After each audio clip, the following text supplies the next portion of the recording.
The development you predicted in the Kastner case happened unexpectedly. Please come back immediately. How can it be unexpected if I have predicted it? Poirot, my friend, is that you?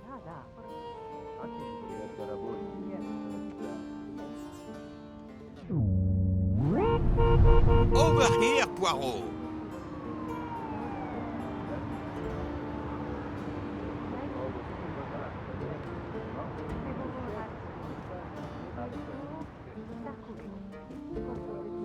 Poirot!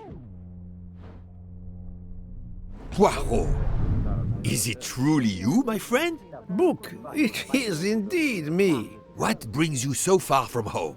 A little affair in Syria. An affair of the heart? No, a modest affair of recovering stolen artifacts. But now I am summoned home to England and must leave immediately. This evening?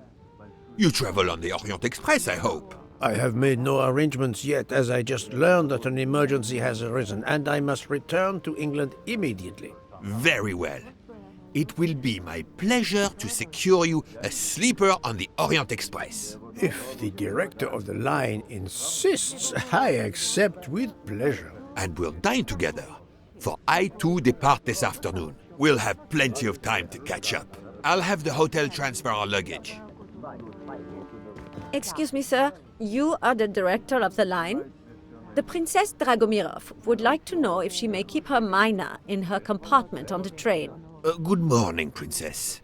It is an honor to welcome you aboard. There is absolutely no problem for your pet. You will ask about his food? Oh, yes.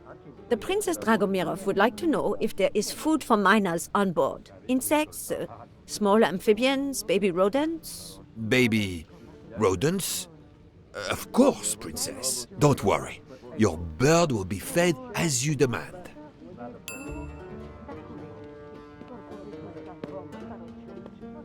You there, desk clerk. One moment, sir. Listen to me. Call the police. My train ticket has been stolen. Stolen? Oh dear. Oh dear. You travel by the Orient Express, monsieur? Arbuthnot. Captain Archibald Arbuthnot, formerly British Army, now retired. And yes, I'm taking the Orient Express to Paris. But what business is that of yours? My name is Book. I am the director of the line at your service. And perhaps this gentleman could assist you. He is Hercule Poirot. But I must make that train. A train ticket. Yesterday I recovered artifacts worth several millions. Please, my friend. It's not just any ticket. It's an Orient Express ticket. Very well, I will investigate. Thank you, Poirot. I will arrange a car to Circetchi station for us.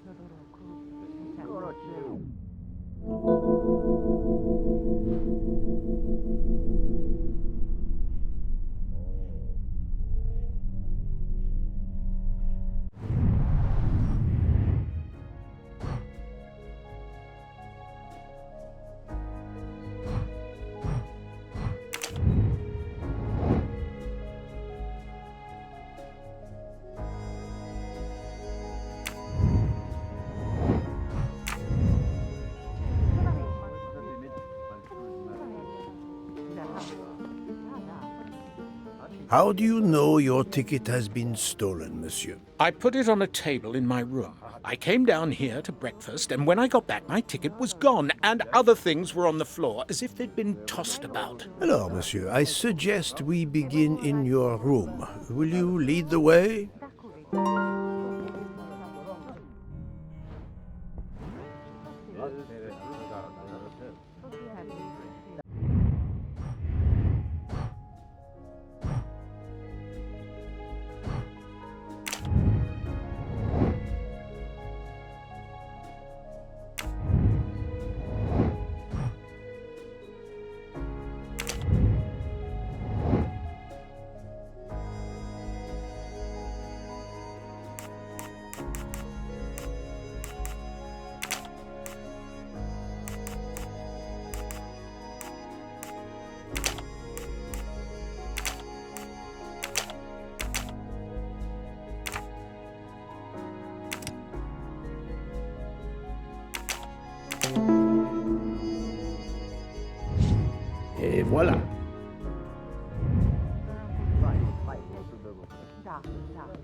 Floor, Captain Arbuthnot? 4th floor. Oh, one mystery solved.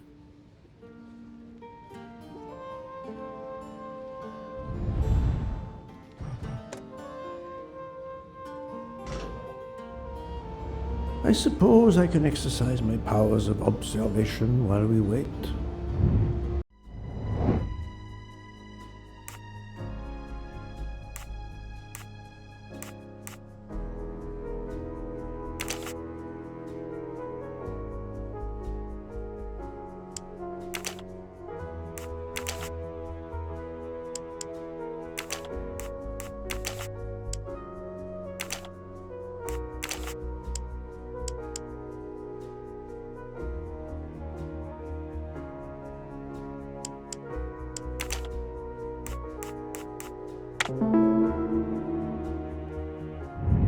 I'm right again. That happens to me a lot.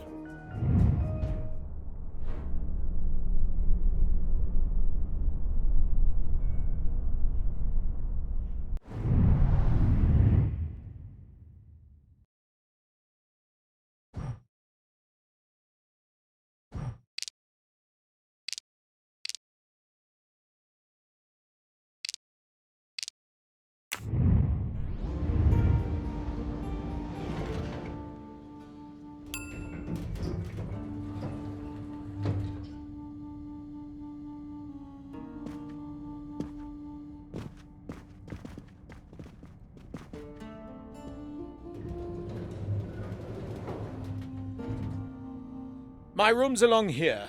411. In a hotel of this quality? A thief?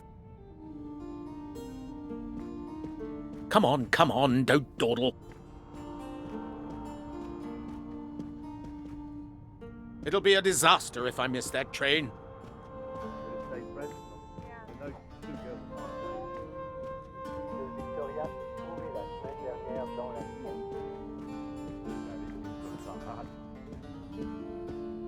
You have locked the door, monsieur? Naturally. This is a foreign country. You have the key card? Of course. We will enter.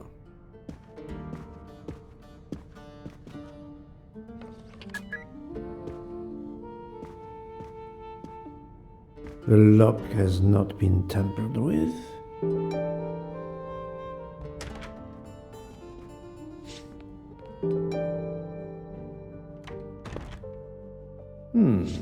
Water with traces of soap. The water is scented.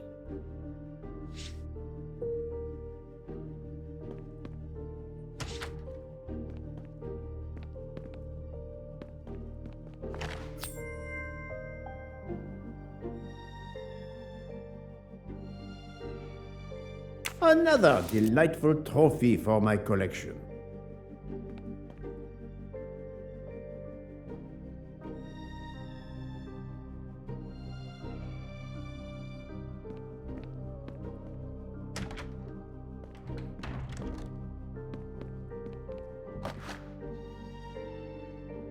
A perfume bottle. Empty. Suggestive.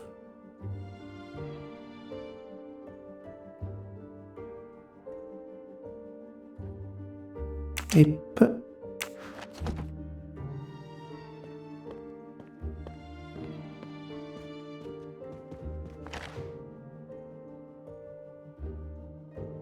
This earring, it is not the first time I've seen it, but where? The bed is skillfully made.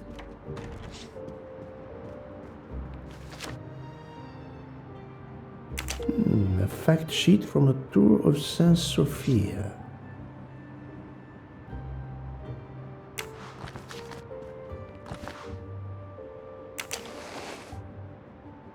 The wallet is somewhat worn. It contains just over $200 and the usual cards.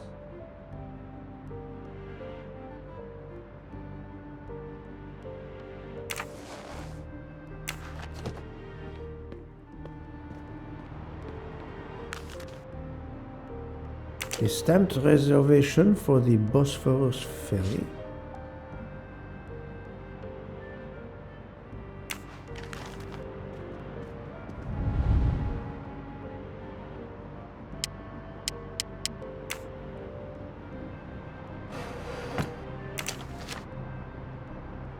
A brochure for this fascinating city.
Haha!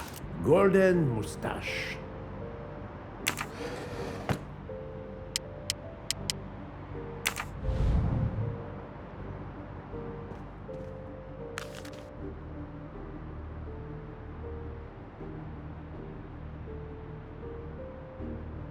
A list of travel expenses. But how did these papers end up on the floor?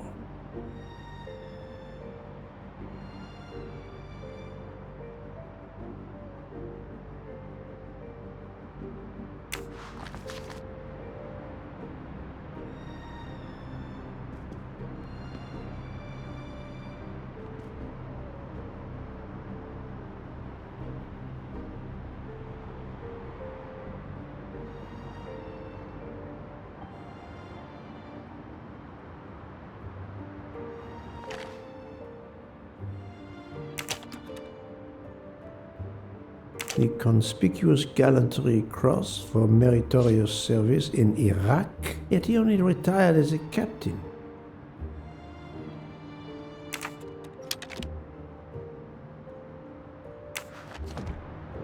Four floors. It's impossible for a thief to have exited through the window.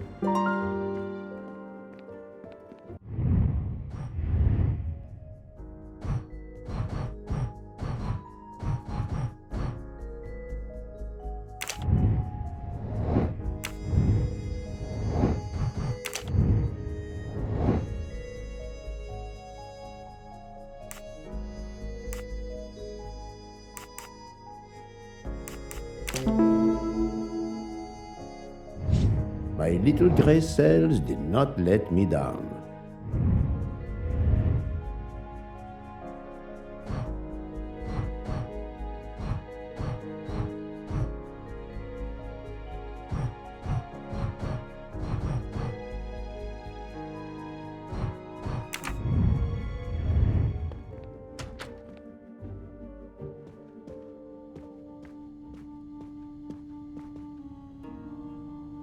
How long were you at breakfast, Captain? A half an hour or so.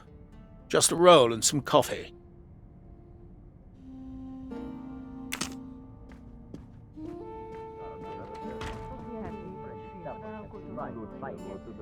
The room is apparently empty. I will leave it for the moment.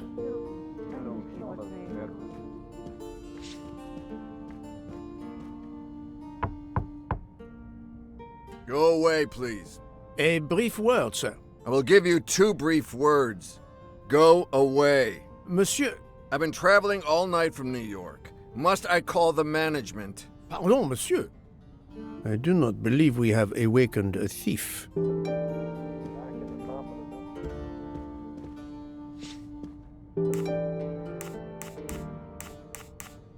Why was there an earring in your room? An earring?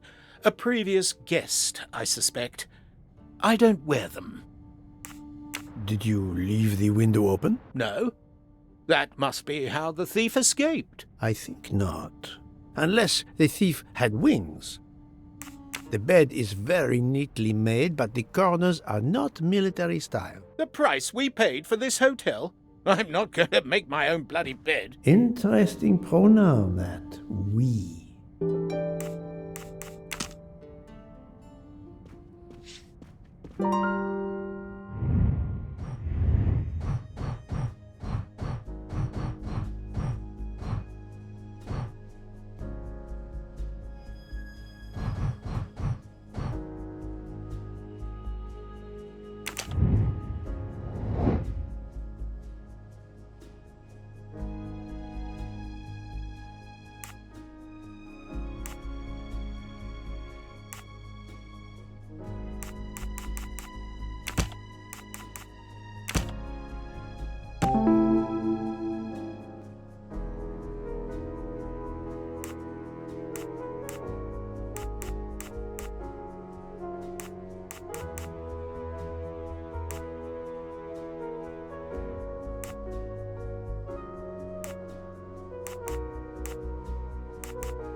I do not think that's the right answer.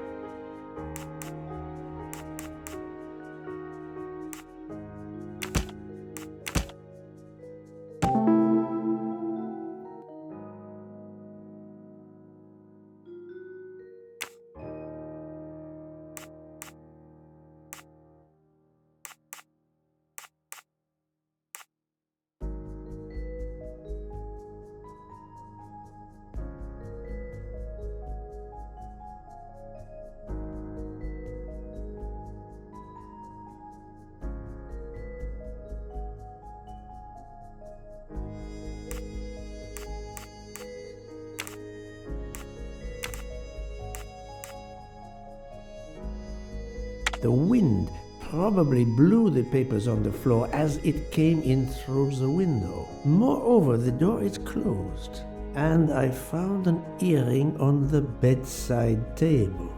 The captain invited a woman into his room.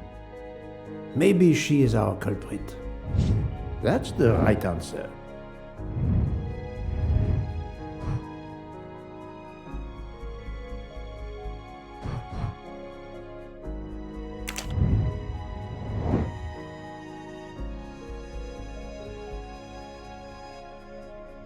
I do not think that's the right answer. No, not good.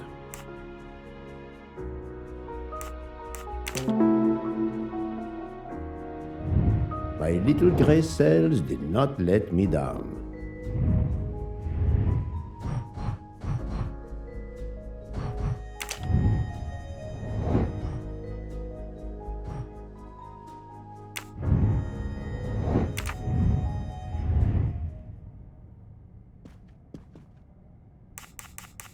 Captain Arbuthnot, I have examined your room. Much was revealed, possibly more than you expected. Rest assured we will soon find your ticket. It's about bloody time. I have a train to catch. As do I. You are traveling on the Orient Express? Oui? If you will be good enough to answer a few questions, we may both make our train. Ask away. Please give me an account of your movements yesterday. I spent most of my day in Istanbul, sightseeing. I returned to the hotel as the sun was setting. The desk clerk can confirm I was alone when I picked up my key. I spent the night alone. I had no visitors in my room.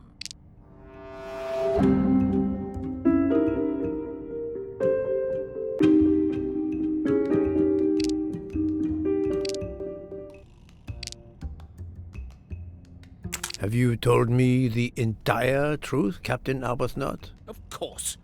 I want you to find my ticket.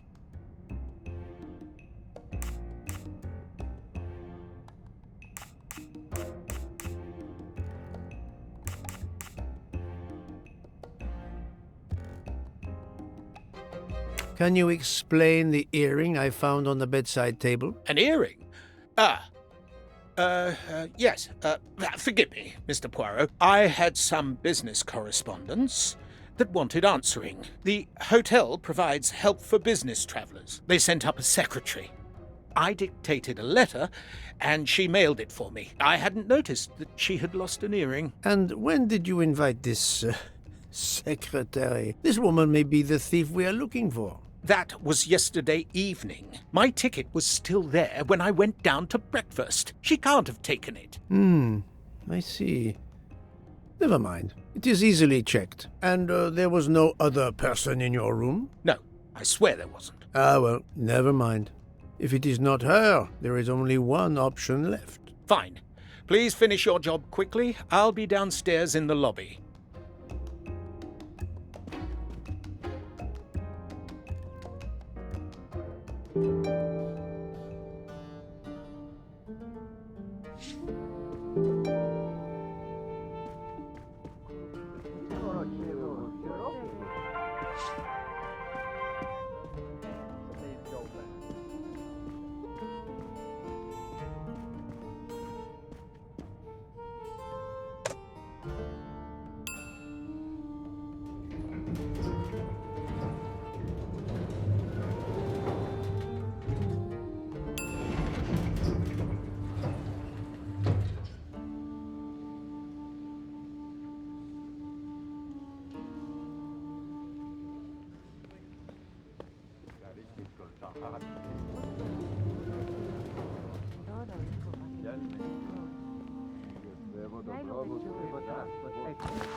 The Hotel Tocatlian is a perfect prelude for my journey.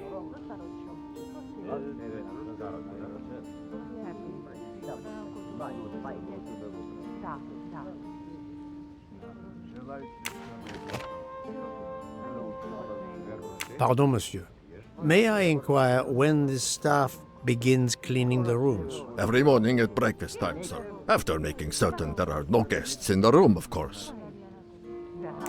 May I speak with the chambermaid who cleaned room 411 this morning? I hope you don't think that one of our staff stole the ticket. No. Do not distress yourself. We seek only information. I will summon her at once. Oh, I'd ask her to bring her laundry cart.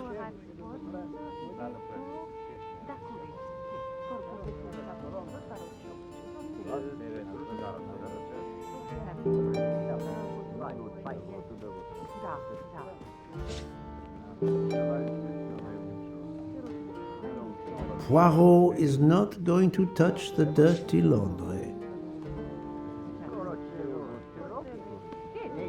Do not be frightened, mademoiselle. Did you clean room 411 this morning? Room 411? Yes, that is one of mine. Did you see a ticket on the desk when you entered the room? I'm sorry, I didn't notice a ticket. There was a wallet, but of course I did not touch it. Did you open the window? Yes, we always air the rooms. Oh, but I forgot to close the window. While I was making the bed, the person from next door was pounding on the wall. I wondered if he needed assistance. I tossed the dirty sheets in my cart. quickly finished mopping and went to see, but it was nothing. But I'm afraid I left the window open. I'm so sorry. The window left open, papers scattered on the floor. The chambermaid cleaning the room. I believe I can now visualize what happened.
I'm right again.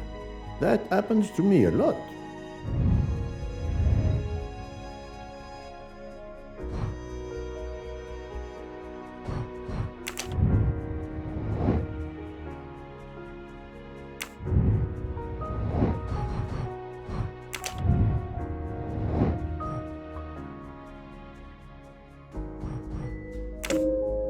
This is the most likely answer.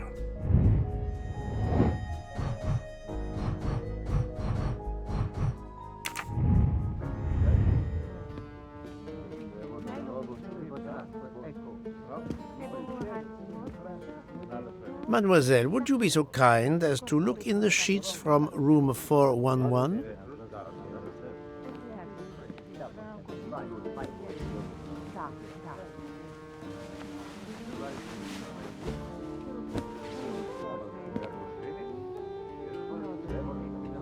And so the missing train ticket completes its strange journey. An open window, a laundry cart, and an annoying neighbor. But chance is the only guilty party in this dark mystery. Mr. Poirot, I apologize. I believe my concern got the better of me, and I forgot myself. Thank you. It was a case of great magnitude. I'm glad I was up to the challenge. And that, I think, is that.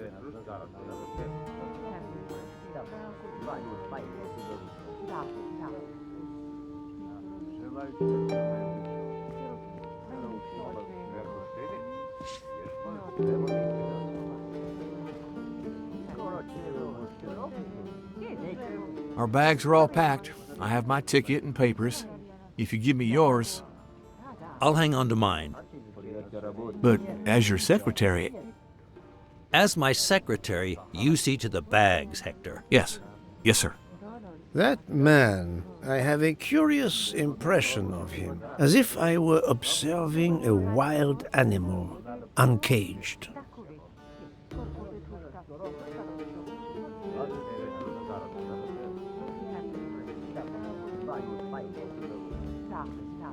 We must leave for the station. Our bags are in the taxi. Did you find the ticket? It was a case most difficult, but somehow Hercule Poirot managed. I knew you could do it.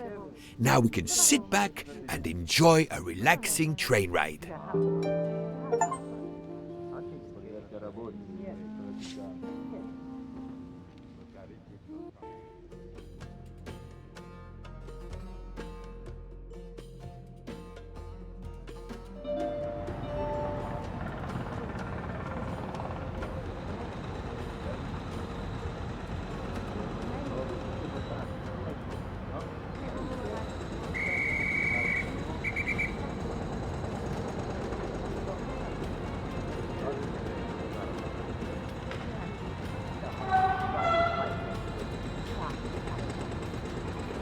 You are in luck, Poirot. Of course, no journey on this train is ever ordinary, but this is a special occasion.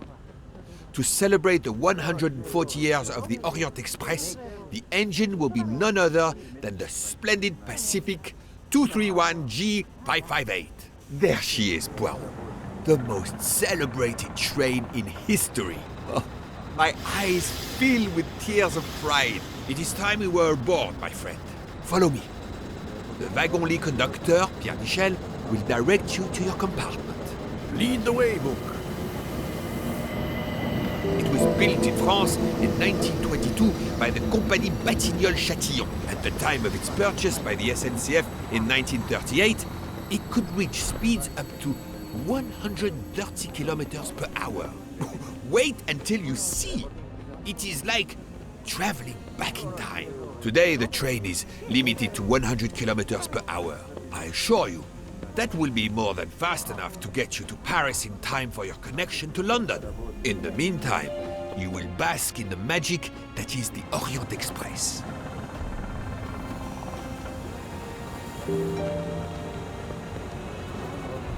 Good evening, monsieur. Your compartment is number 202. However, I am afraid that all the others are already full. Full? But how can that be? It is incredible, monsieur. All the world elects to travel tonight. All the same, you must find room for this gentleman here. I can exercise my powers of observation while they try to find me a bed. He is a friend of mine. He can have number 201. It is taken, monsieur. What? Number 201? But yes, monsieur, we are full. Full everywhere. Why did you order so much lobster, Hotaru? My dear Freya, I need it for my specialty on the second night. And if the lobster a la mori isn't fresh, the passengers will know. We don't have enough space for my desserts. Tonight, molten chocolate cake. Tomorrow, my specialty. That is not my concern. They will not have room for them anyway. Serve your lobster tonight. Chicken a la mori must be the first night dish for the travelers. It is easier to digest. Ugh, you really are the egomaniac everyone says you are. I have every reason to be. I am the engine. You are just the caboose.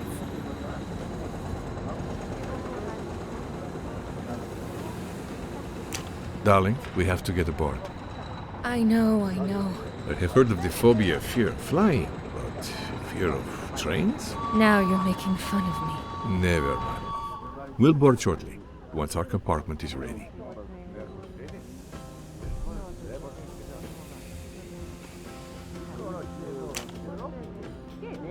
Notice the young woman from the hotel. She again wishes to watch the old man with his little friend, but not to be seen herself.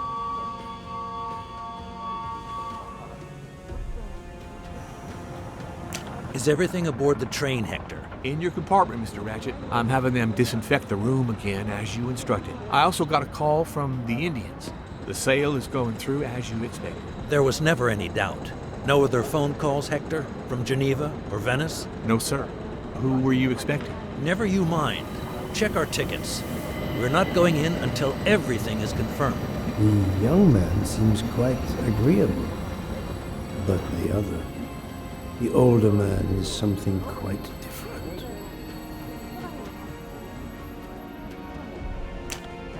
Mary. Not now. Not now. When it's all over, when it's behind us, then.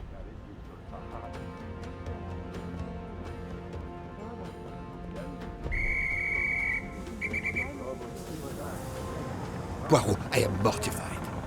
The 140th anniversary, perhaps, but such a plague of passengers.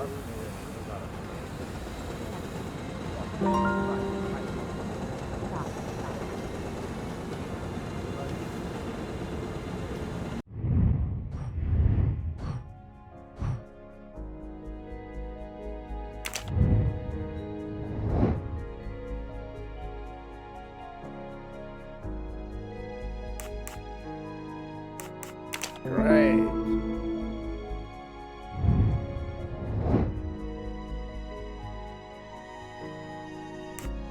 Brilliant.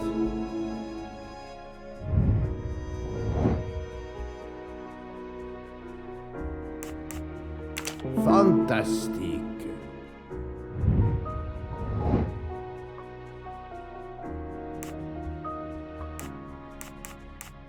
No, not good. Why did you order so much lobster, Hotaru? Great.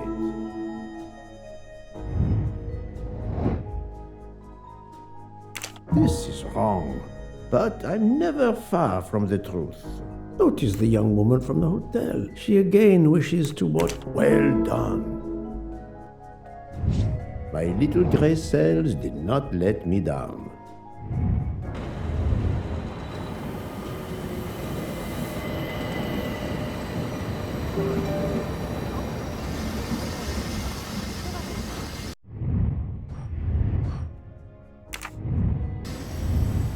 Poirot, we have a solution.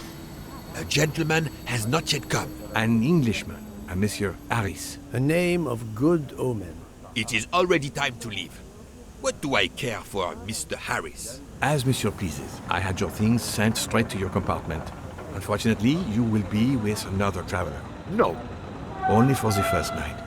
It cannot be helped. I will survive, mon ami. Monsieur Book, we can't find enough space in the kitchen refrigerator to store all of my ingredients. How is it possible? His recipes are extravagant.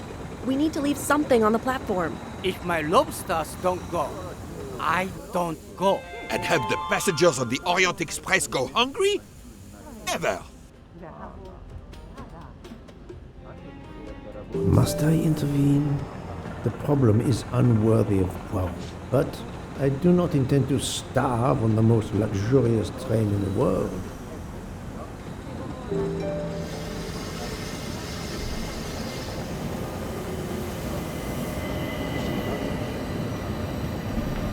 Thank you for coming to help us.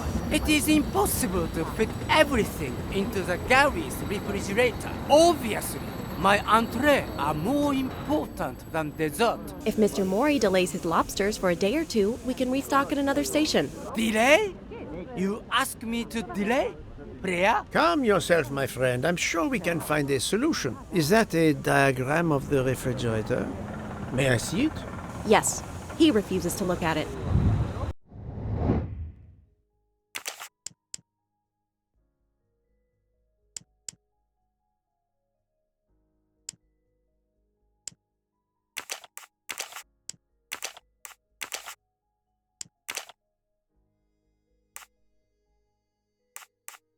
I do not think that's the right answer.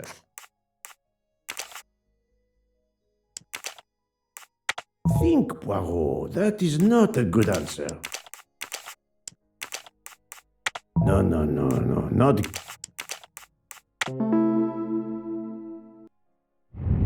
I'm right again.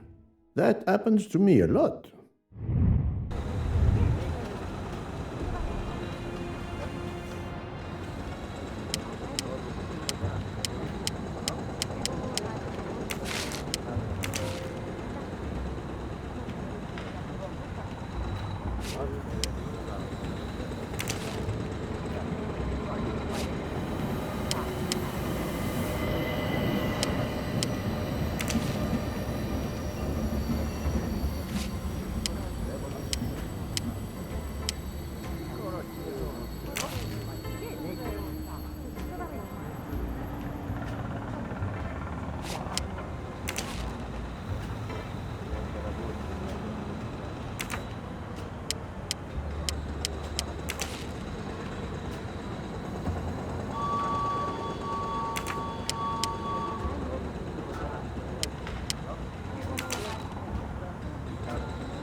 Et voilà. You saved tomorrow night's dinner. Mr. Poirot, I will reserve the finest lobster just for you. I look forward to it, monsieur. And to the dessert, mademoiselle. Hopefully. That will be the last mystery you face on our journey, my dear Poirot. Your compartment for tonight only is at the back of the second-class carriage, number 102. Tomorrow, you move to a private compartment.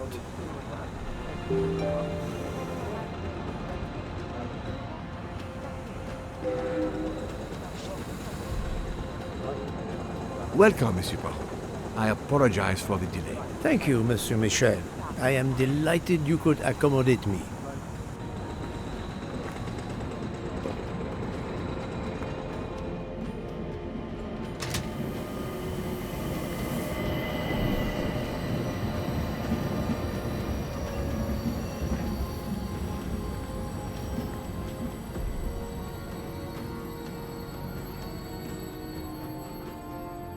These first-class rooms are very spacious and luxurious.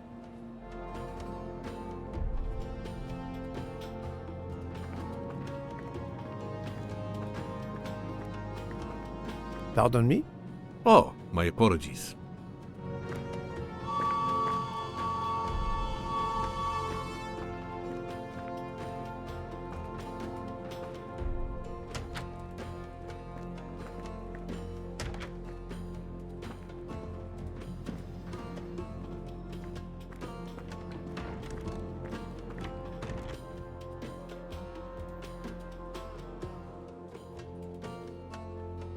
This lady has a style of her own, eccentric but chic.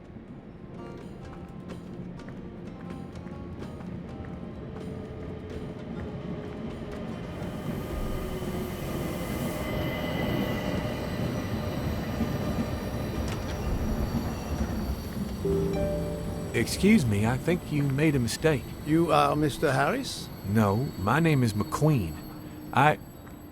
There is no other berth on the train, monsieur. All is arranged. Yours is the upper berth. We start in 1 minute. The train's remarkably full. En voiture! Listen, sir, if you'd rather have the lower berth, easier and all that, well, that's all right by me. No, you are too amiable. It is for one night only, at Belgrade. Oh, I see. You're getting out of Belgrade. Not exactly.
Ladies and gentlemen, dinner is served.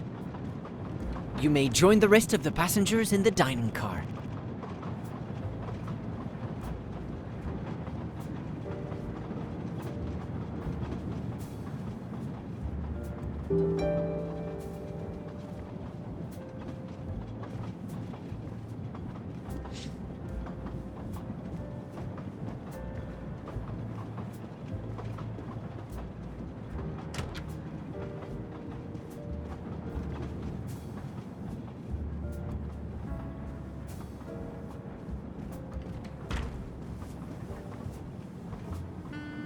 Excuse me, monsieur. Pierre asked me to inform you that a passenger left us, so his room is yours. Monsieur Bouc instructed that your things be transferred to room 202 during dinner. You will be more comfortable in first class. It is true what you say. Thank you, Mr. Fauché, monsieur. Where will my new compartment be? Room 202 is at the far end of the previous car. I see, thank you. What is your position on the Orient Express? I manage the bar car, and I also do the restaurant car service. Well, then do not let me keep you. Lobster tonight, isn't it? Yes, indeed. I'll leave you to it then. See you soon, monsieur.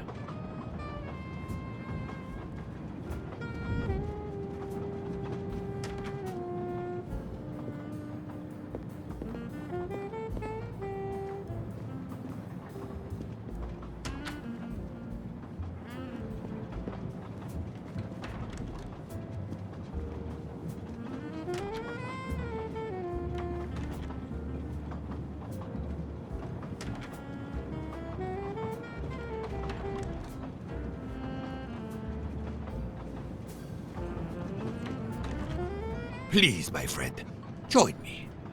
I have taken the liberty of ordering you your lobster. Thank you. It appears our fellow passengers are all gathered here again tonight. Ah. If I had but the pen of a Balzac, I would depict this scene. Oh, it is an idea, that. Ah, you agree. It has not been done, I think, and yet it lends itself to romance, my friend. All around us are people of all classes, of all nationalities, of all ages. For 3 days, these people, these strangers to one another, are brought together. They sleep and eat under one roof. They cannot get away from each other. At the end of the journey, they part. They go their several ways, never perhaps to see each other again. Certainly it interests us, inviting us to watch and wonder about their lives. Ah, I know you, my friend. Even now, your mind, it is at work. Let us test it. For example, what do you make of those two?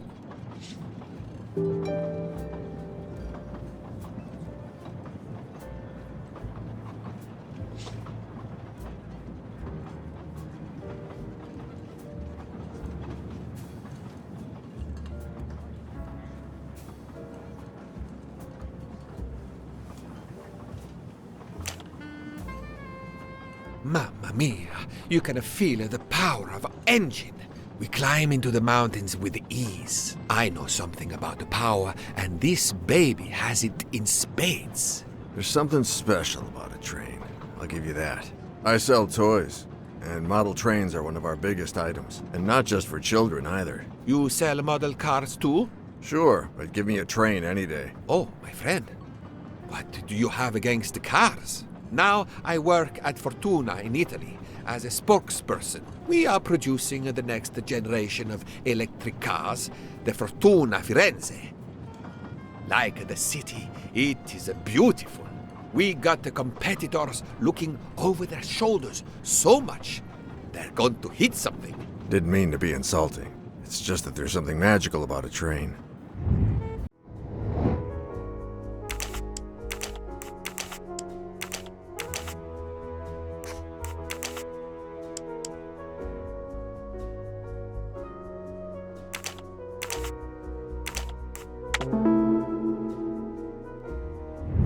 My little grey cells did not let me down. The loud gentleman is very confident, a master of his own fate. It is as much in the inflection as it is in the words. He believes in winning, also that he is the one who will win. You are a magician. Oh, it is not a parlor trick, my friend. It is simply observation.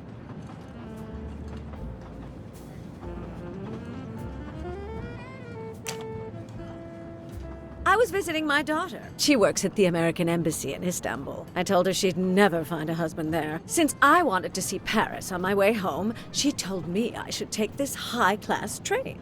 I can't wait to see Paris. It looks beautiful in the movies, but it couldn't be more beautiful than Schenectady in the good old US of A. That's where I'm living now. And you, Miss Debenham, was it? Where do you hail from? I was born in the UK. Oh, that's in England, isn't it?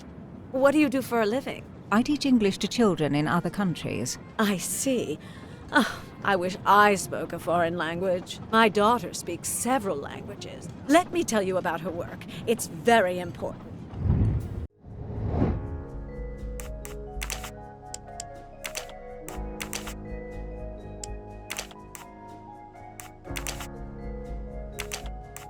This is wrong, but I'm never far from the truth.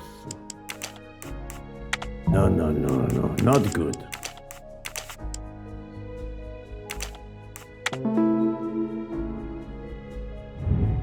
That was easy. There is much you can learn about someone just by observing them and listening. For example, that lady is reserved. She reveals little. She is self-contained. Some secret prompts her to allow her dinner companion to carry the conversation. I confess, in this case, what I witnessed in Istanbul suggests more, but I will respect her privacy. You will always amaze me.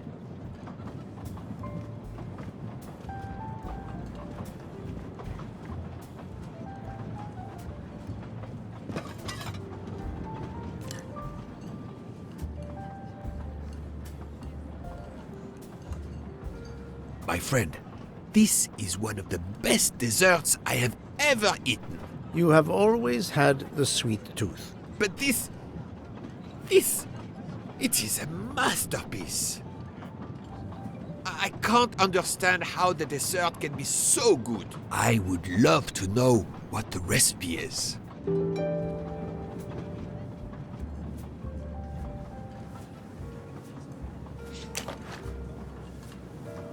I couldn't tell what flavor the ice cream is.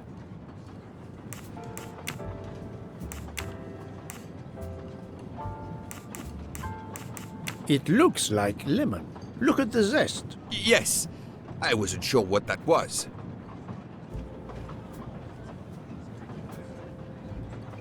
What is the red fruit?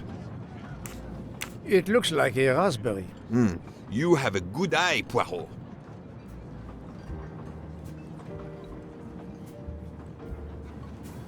The biscuit is the foundation of the dessert. All else is built upon it. What do you think? It looks like crushed biscuits, my friend. Finely observed, indeed. Poirot, I am embarrassed to ask you a great favor. My friend, I am on this train due to the great favor you have done me. How may I assist you? This dessert is sublime. If only I had the recipe. Unfortunately, the pastry chef, Miss Nielsen, she will guard her secrets. But you, my friend, I am sure you could make her confess. You wish me to persuade the pastry chef to give up her recipe? You who are the expert at interrogation. Book, it is a dessert. It is the pinnacle of desserts. You, my friend, who, as you say, are on this train, I blush to remind you. Fine, you win. Again, what wouldn't I do for you, my friend? Oh, thank you, Poirot. Good luck.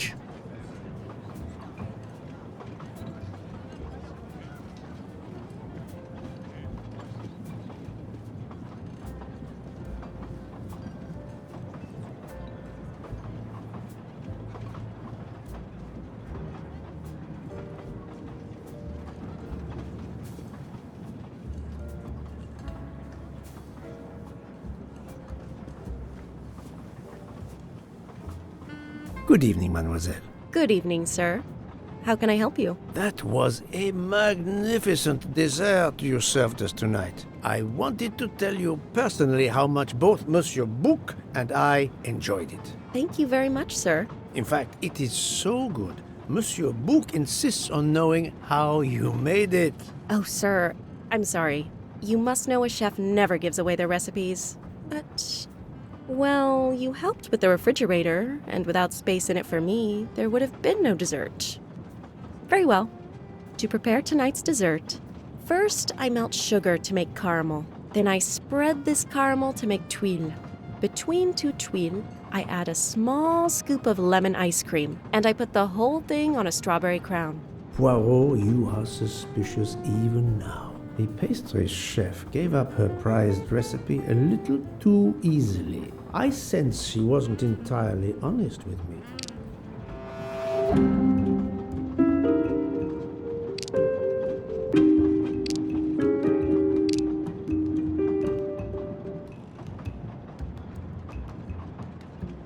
Thank you for sharing your recipe with me, but I doubt those are strawberries you're using. Oops. You have a good eye, Monsieur Poirot. Very well. What fruit do you think I used? You used raspberries, not strawberries. I'm not fooled. You're right. Mr. Book, he couldn't tell the difference. Let's move on to the bottom part of the dessert. My favorite part of the dessert. First, I melted some butter. I crumbled pieces of chocolate into the butter. Then I placed the mix in a circular mold. Finally, I let the whole thing cool down to let it harden.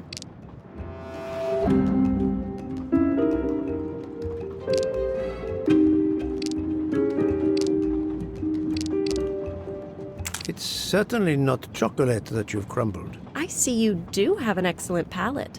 Do you know what ingredients I used?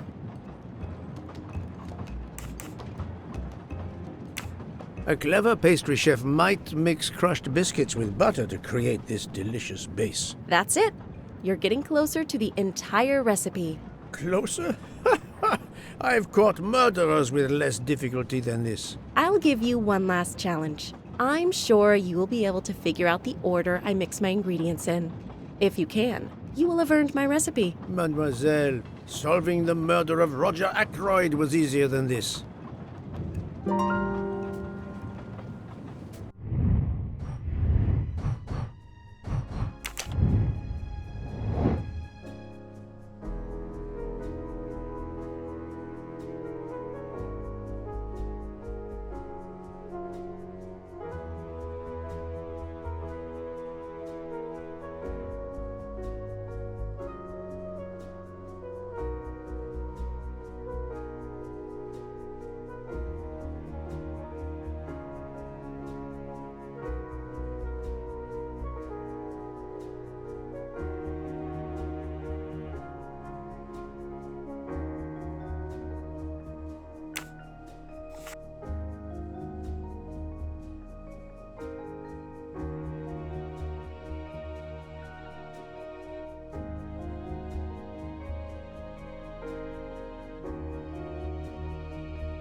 Think, Poirot. That is not a good answer.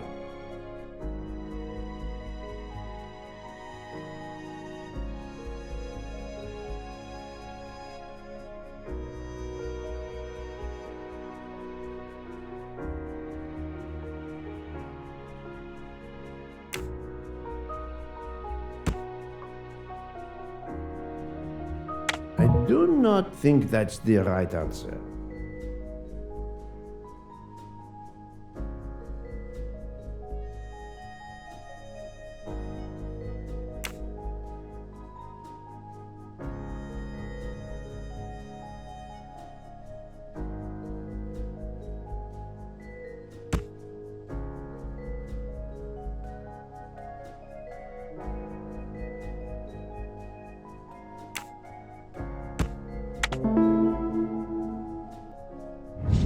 My little gray cells did not let me down.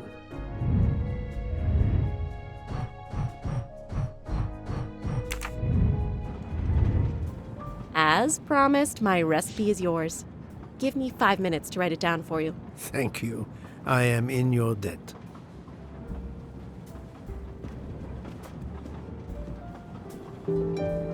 I can take advantage of this moment to resume my little observations of the passengers. Did you enjoy the meal? I'm not used to meals like this. You do not have good restaurants in Kenya? Actually, we do. This is in the 1930s. I did not mean to offend. You didn't like the meal? The lobster, it was undercooked, and the potatoes were too dry. I expect, being Princess Dragomirov's assistant, you must be used to eating well. Cooking is an art. You do not need to wear the chef's hat to be an artist. What is your favorite dish? Currywurst. It is a specialty of mine.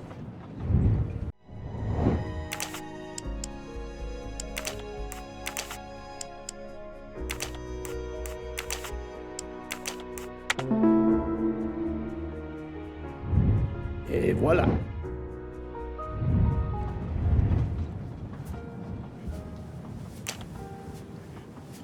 I made a lot of progress on the expenses last night, sir. I should be done by tomorrow morning. You're supposed to be a fast worker, Hector. Sorry, sir. Working here is not as comfortable as in our office in Boston. You're lucky to ride in a train like this.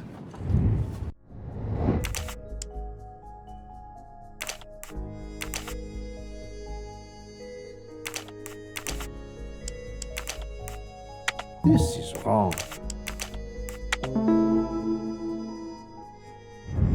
That's the right answer. Here you are, sir. My recipe. Please tell Mr. Book he should not expect my recipes for the other desserts. Thank you very much, mademoiselle. I know he will sincerely appreciate the gesture, and I will make certain he gets the message.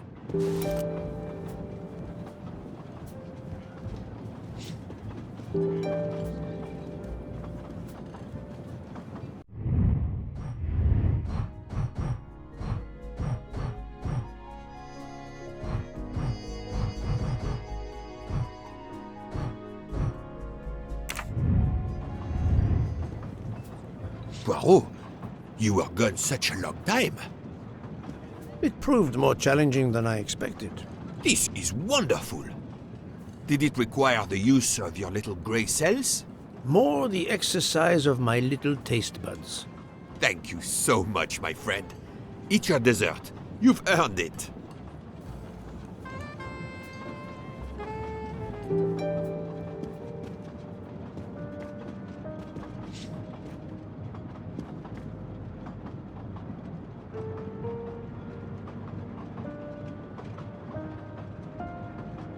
Good evening. My name is Ratchet. I think that I have the pleasure of speaking to Mr. Hercule Poirot, is that so? You have been correctly informed, monsieur. Your exploits are well known on my side of the Atlantic. In my country, we come to the point quickly. Mr. Poirot, I want you to take on a job for me. Are you interested in earning a lot of money? My clientele, monsieur, is limited nowadays. I undertake very few cases. Why, naturally. I understand that. But this, Mr. Poirot, means big money. Big money.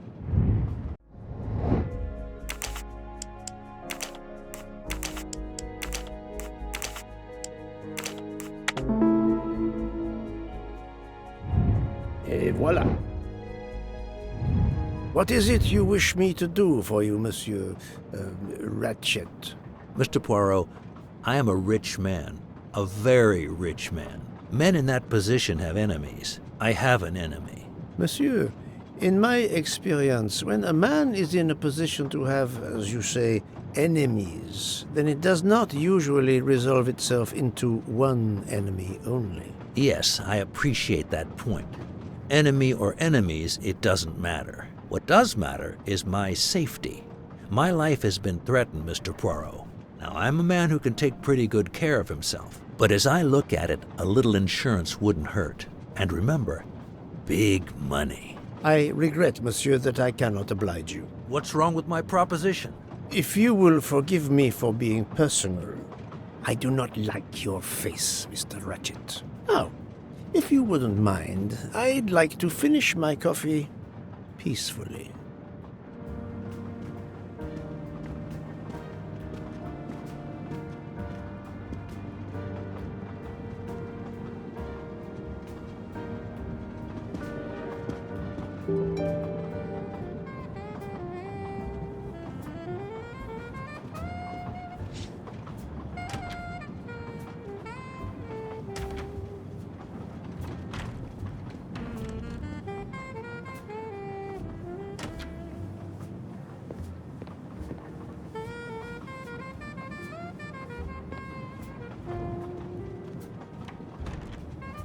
A nightcap, Monsieur Poirot?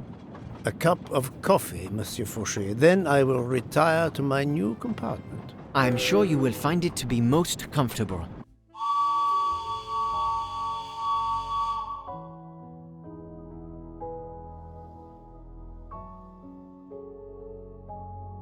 We have stopped? Yes, sir. Belgrade Station. If you'd like to go out and get some fresh air, now is the time. The train leaves at 9:15. No, I see that it is snowing. I will not seek out the fresh air. Probably a wise decision. May I suggest a chocolate to accompany your coffee? It is produced by my father, the best chocolatier in Switzerland. I would never refuse a chocolate with such high recommendation. I know you will enjoy it. And please let me know if there is anything else you require.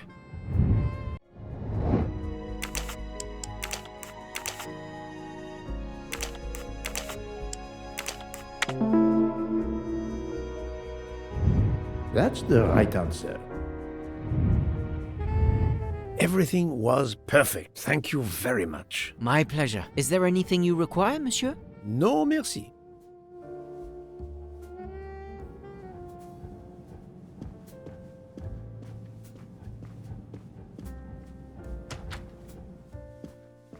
Why, I thought you'd left us.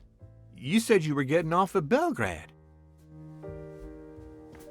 You misunderstood me. But, man, your baggage, it's gone. It has been moved into another compartment, that is all. Oh, I see.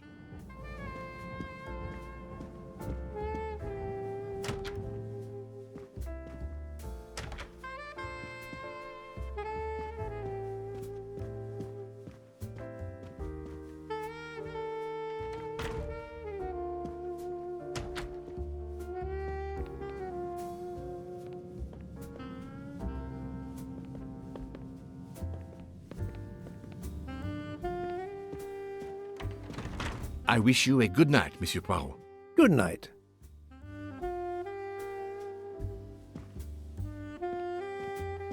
I hope you'll sleep well and that your head will be better in the morning. It is just the cold. I'm now making myself a cup of tea. I hope it'll warm you up.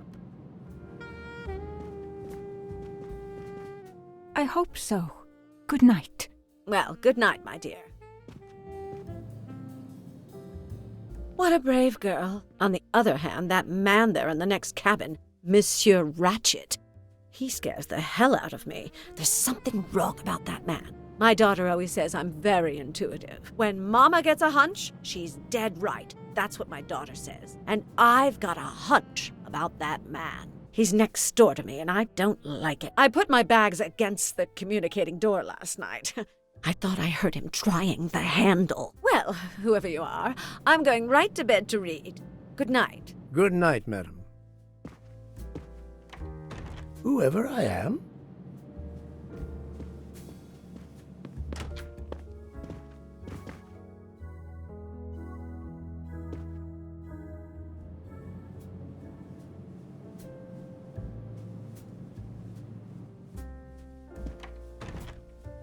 Monsieur Ratchet seems very upset.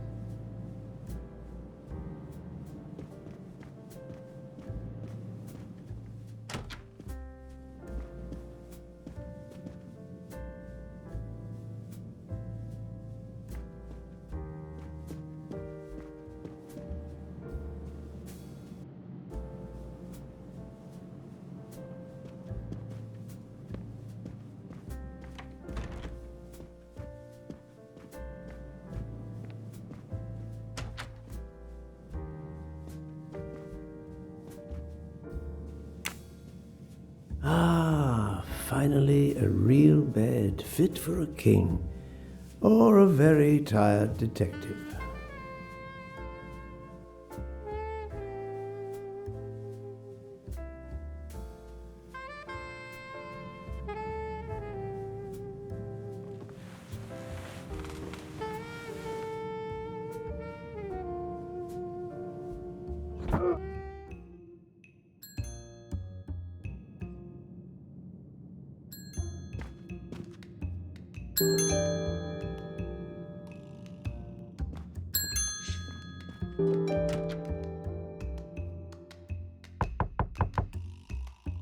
Monsieur Ratchet?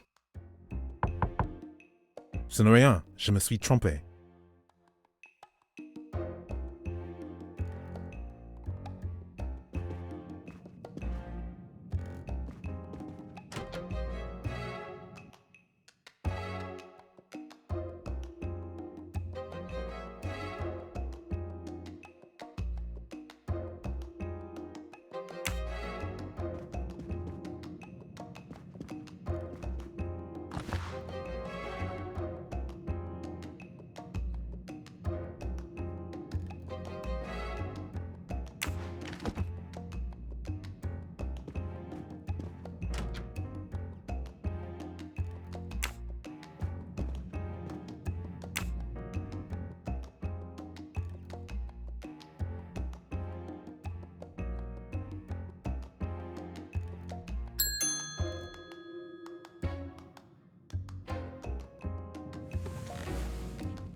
Good night, madame.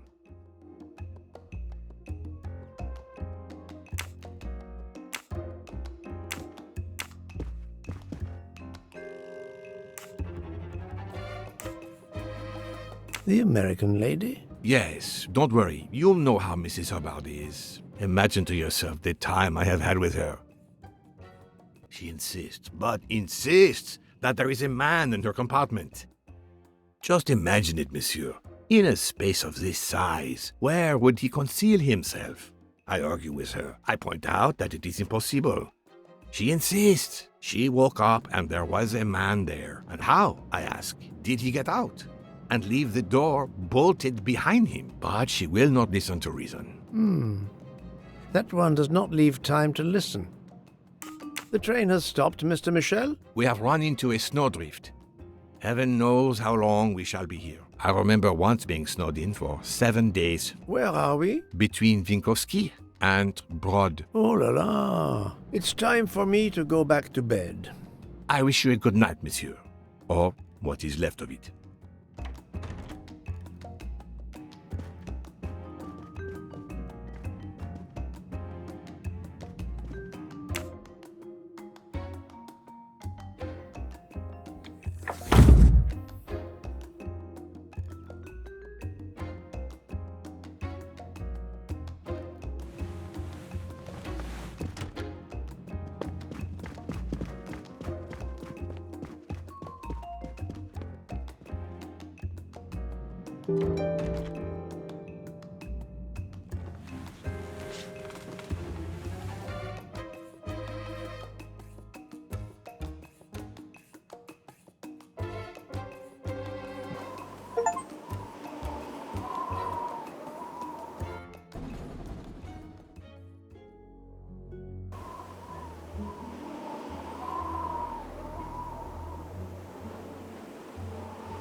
train is still stuck and the snow continues to fall. I should have taken an airplane.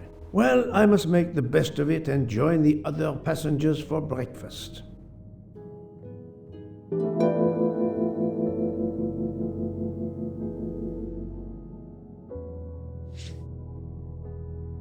The train still hasn't left.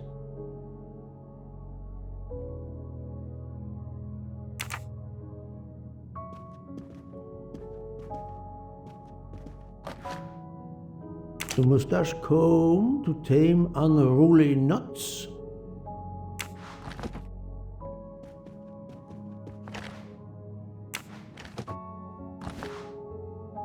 The finest of curling irons for the mustache.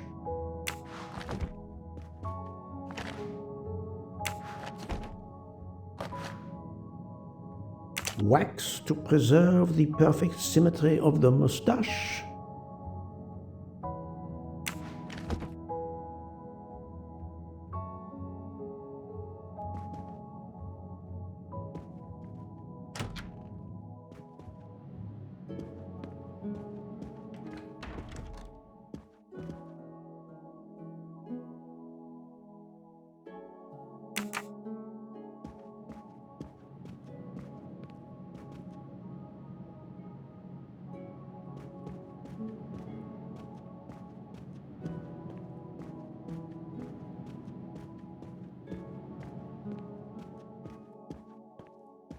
Good morning, Monsieur Michel. Good morning, sir.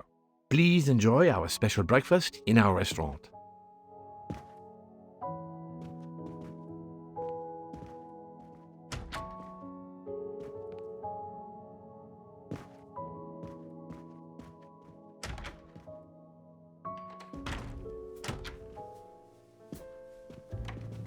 This delay is intolerable. I'm supposed to be demonstrating the Firenze in Paris in 2 days. Ah, your electric car. Yes, that's bad luck. Bad luck? If I miss that demonstration, I'll be in deep trouble. Just text your people in Paris and warn them. Of course I tried that, but there is no network service in these mountains. My daughter said it would be the easiest way in the world. Just sit on the train until I got to Paris. And now we may be here for days, and my boat sails the day after tomorrow. How am I going to catch it now? I can't even send an email to cancel it. I'm just too mad to talk about it. My colleagues were to meet me in Paris. They will wonder what has happened to me. I can get no words to them. What will they think? We have refugees to help.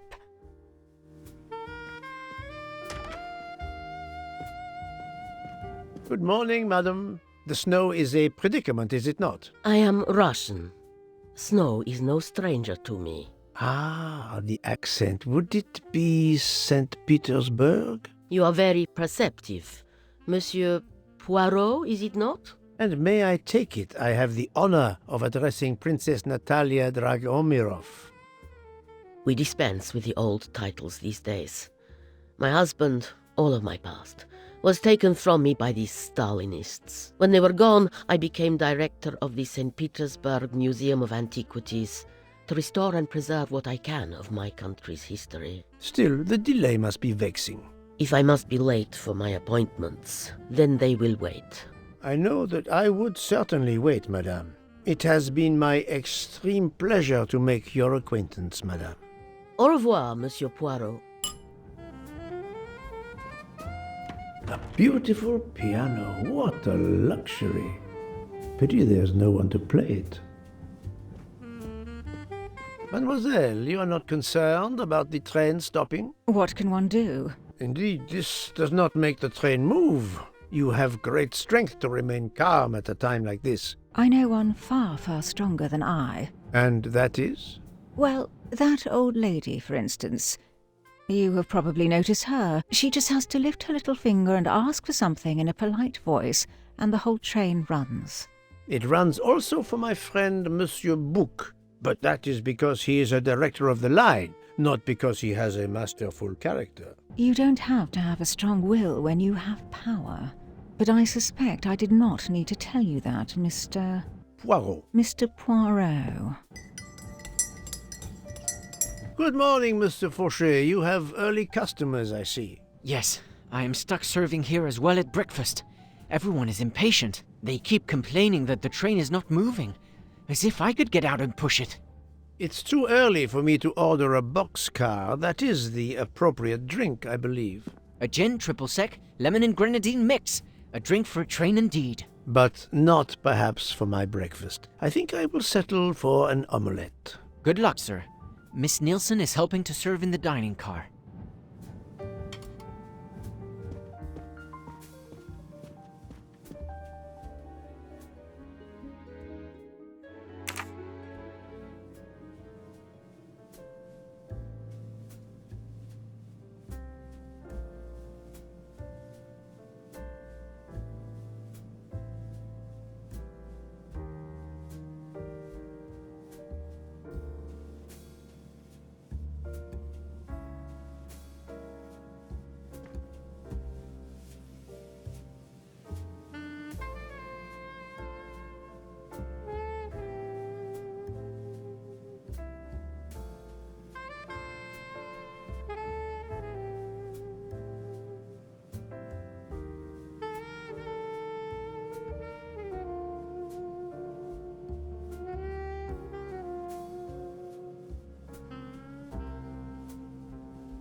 How long are we expected to be stranded here? It won't do much good complaining to me. That fellow there with the moustache, he may know something. Excusez-moi, sir. Yes? Monsieur Bouc asks for you to join him in compartment 203.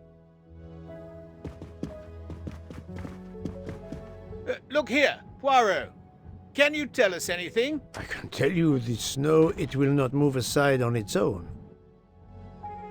Of course, but you obviously have some influence with Bouc. I am going to see him now. I will ask him if he has any information.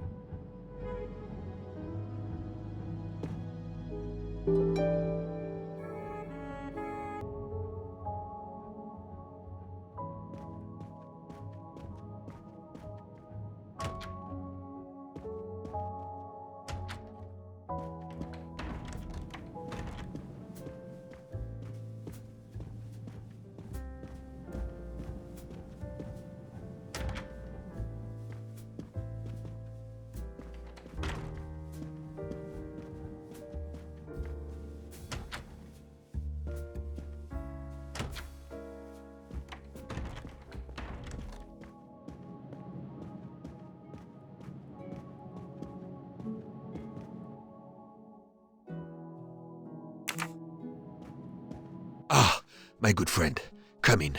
We have need of you.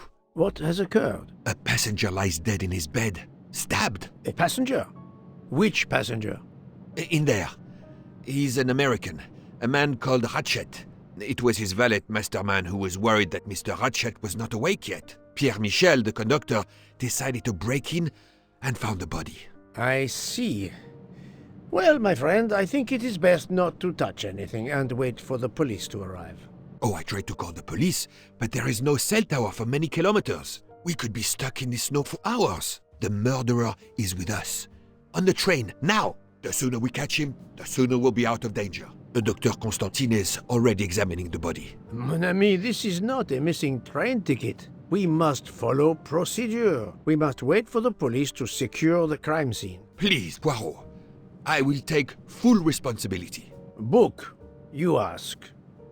Well, if we cannot contact the outside world, then... Oh, you are going to drive me crazy. In truth, this problem intrigues me. I was reflecting not half an hour ago that many hours of boredom lay ahead whilst we are stuck here. And now, a problem lies ready to my hand. You accept, then?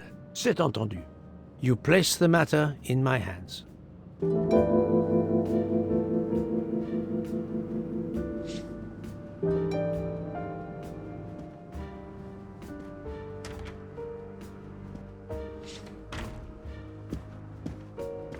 Mr. Poirot, I am Dr. Constantine.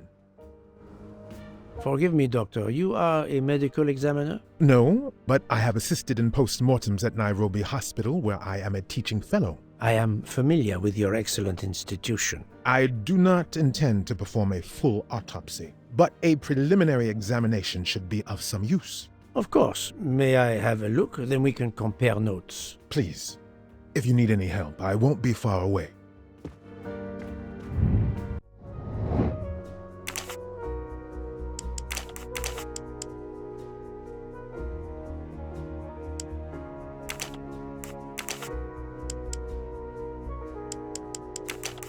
This is wrong, but I'm never far from the truth. I must admit I'm not right this. That was easy.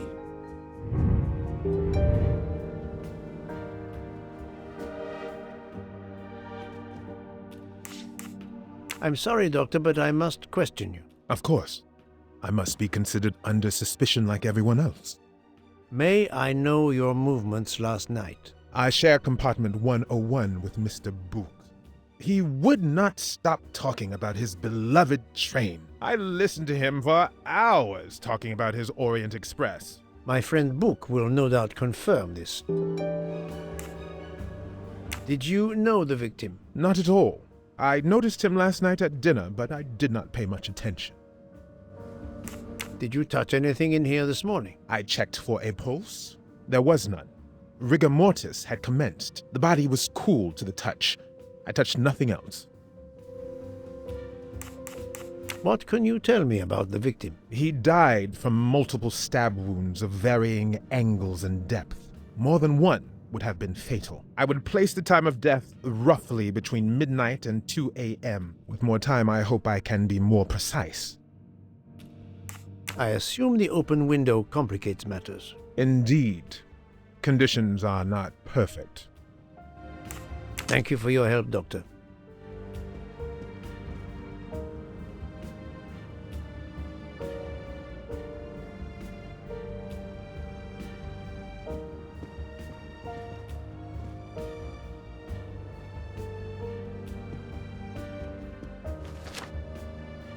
I wonder what could be in this photo.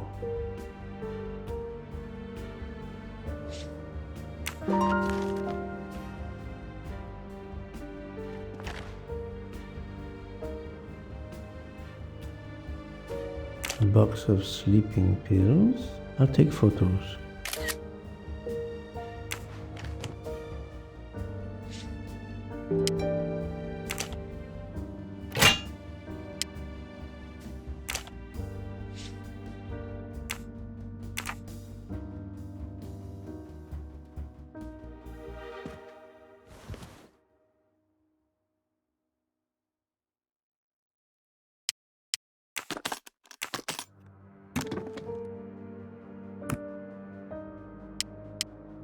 Expensive clothing, recently laundered.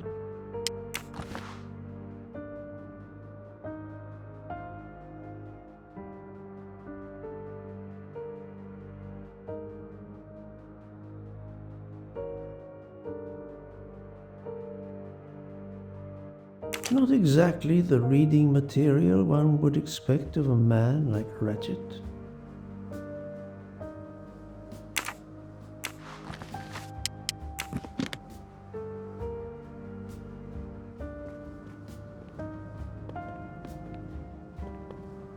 Where can the killer have gone? This door communicates with compartment 204. The latch is open on this side.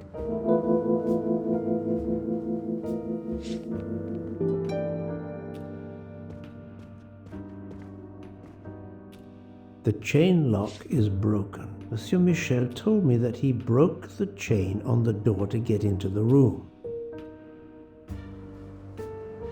I shouldn't leave until I have finished inspecting the crime scene.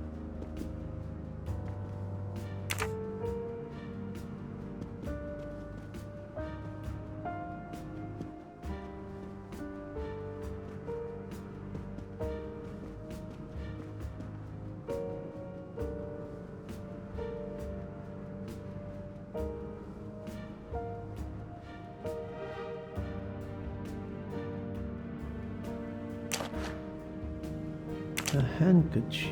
There's a letter H embroidered on it. I'll take photos.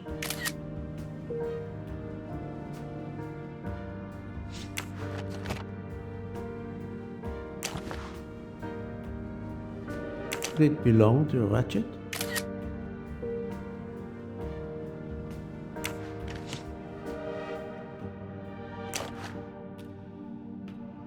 I'm sure I will find some interesting things inside.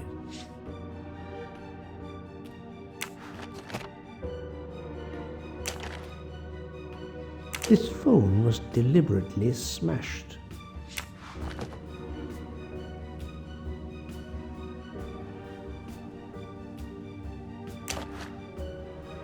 Last night, Monsieur Ratchet said he takes precautions. I see now what he meant. He knew he was in danger and wanted to be ready, yet it was no use to him. I will leave it here for the police.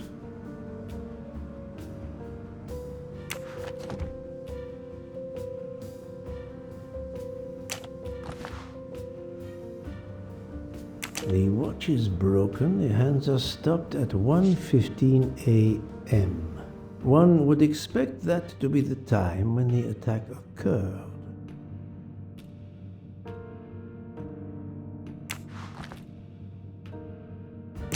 As you see, the victim has been stabbed many times. Several alone would have been fatal. Yes, I agree. An attack most savage. I will, of course, prepare a complete report on my findings. Thank you.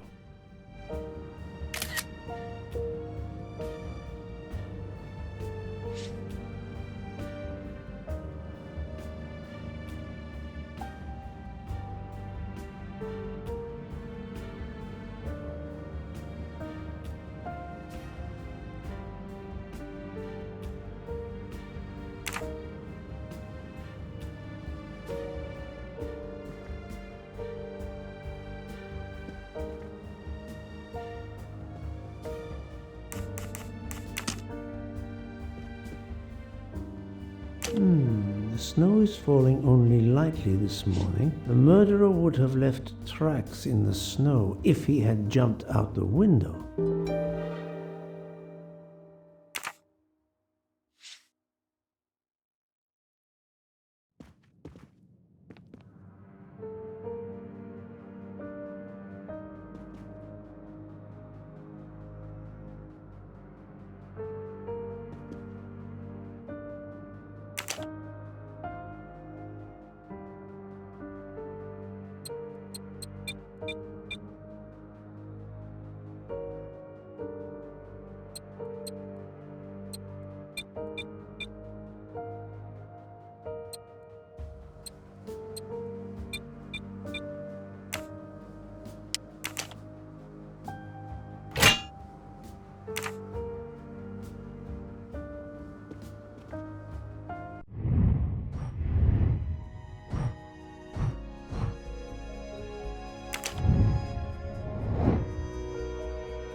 So, the murderer must have exited through Madame Hubbard's room. Et voilà.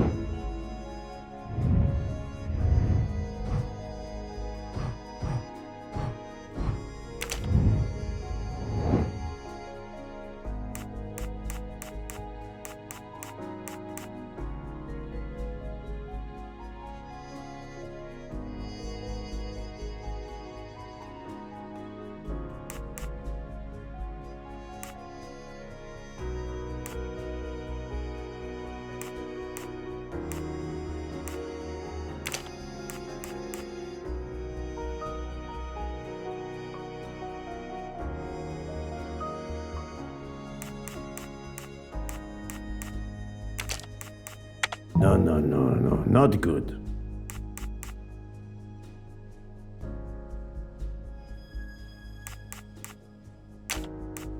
I must admit I'm not right this time.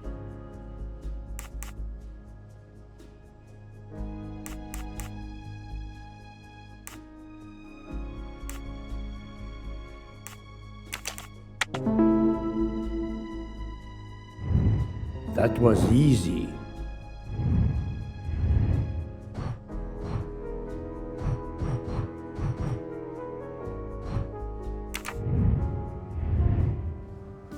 I shouldn't leave until I have finished inspecting the crime scene.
Not very surprising.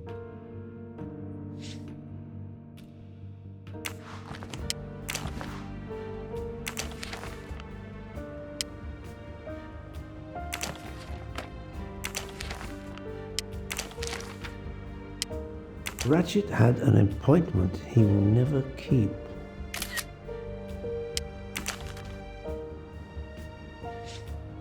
A meeting place on the back of a postcard. Someone with the initials A.W.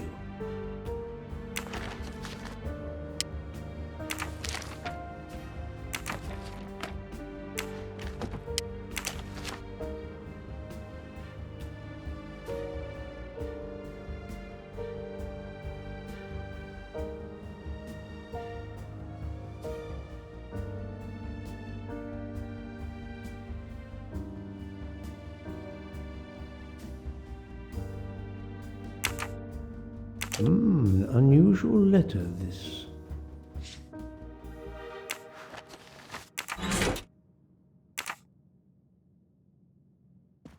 I shouldn't leave until I have finished inspecting the crime scene.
For Daisy. Interesting. I'm right again. That happens to me a lot.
I can't imagine Ratchet taking a sleeping pill if he feared for his life. My little gray cells did not let me down.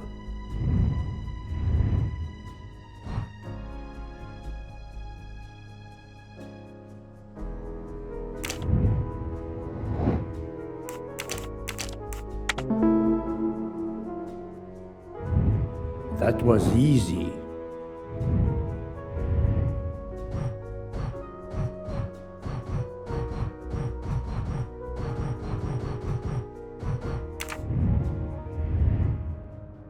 I think I've seen everything I need at the moment. I'm counting on you to finish your analysis. I'll have a more detailed report for you as soon as I can. So, Poirot, did you find anything out? It's a bit early for the handcuffs, my friend. Even for Hercule Poirot. Do not worry, mon ami. I believe our culprit has no plans to strike again. Monsieur Ratchet was the target. Of that I am convinced. Tell me, Book, how did you spend last night? This is a joke, I hope. Don't you trust your old friend? My friend, calm yourself. I must hear your story in order to corroborate other accounts. Ah, naturally. Let me see. I went to my compartment after dinner. Dr. Constantine was already there.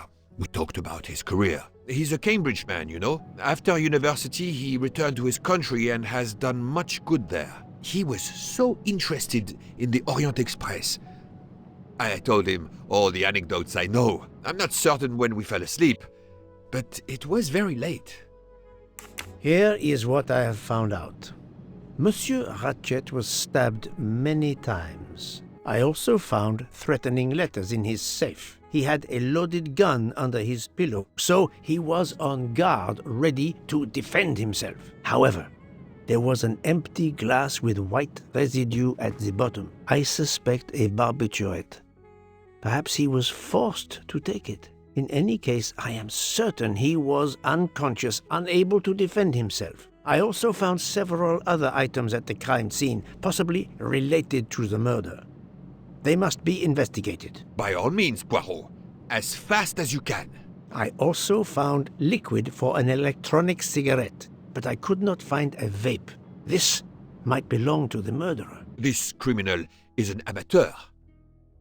I need a list of the passengers with their compartment numbers. Pierre Michel will have it. I must interview the rest of the passengers and the staff. I'll be in the bar car if you need me. We are hours late. Soon I hope help will arrive.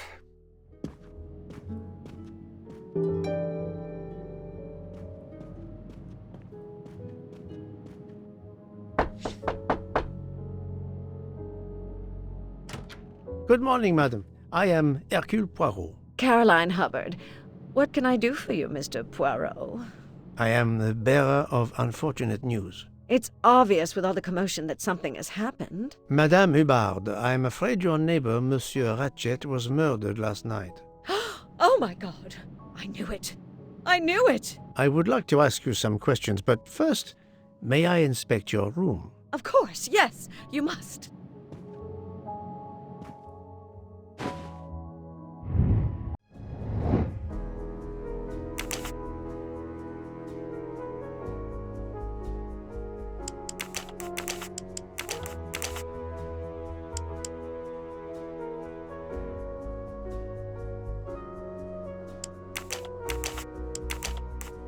Think, Poirot. That is not a good answer.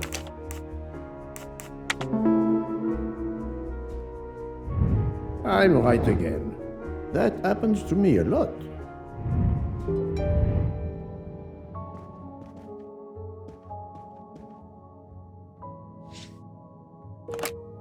This door connects to Monsieur Ratchet's compartment. It was latched on this side. The luxury of the Orient Express is present in every detail.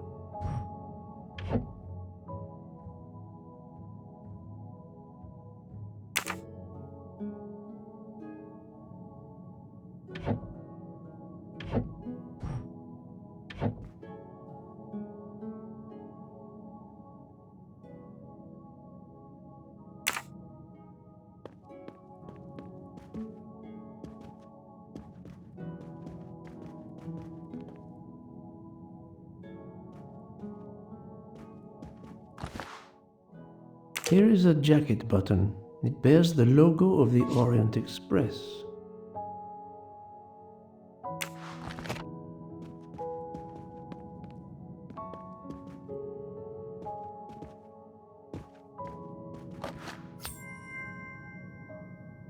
Come to Poirot, my exquisitely sculpted friend.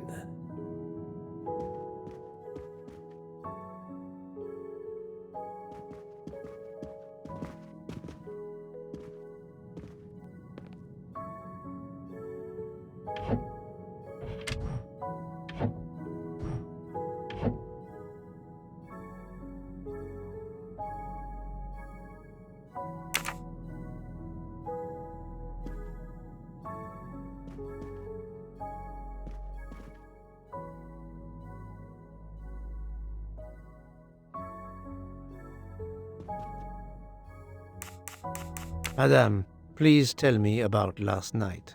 The murderer was right here in my compartment. I woke up. All in the dark it was. I was just so scared I couldn't scream.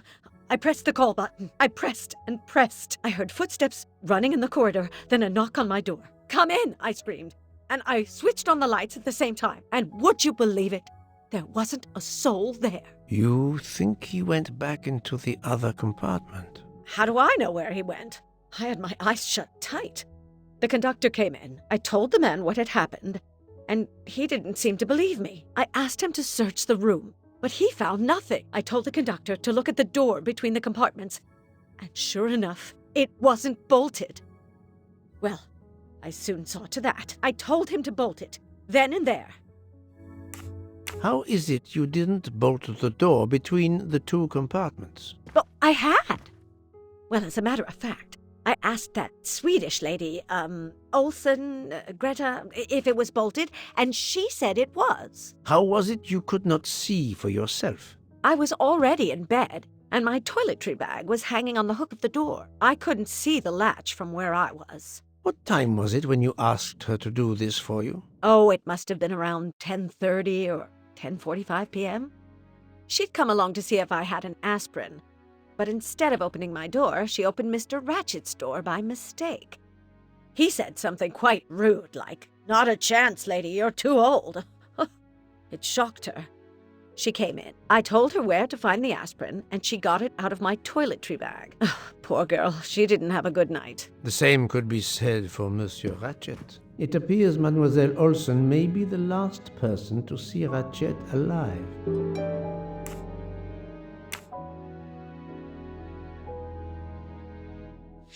Is this your handkerchief? No, not at all. Yet it is embroidered with an initial H, like your name. I don't care, it's not mine, and I would certainly never buy something so impractical as that frilly thing.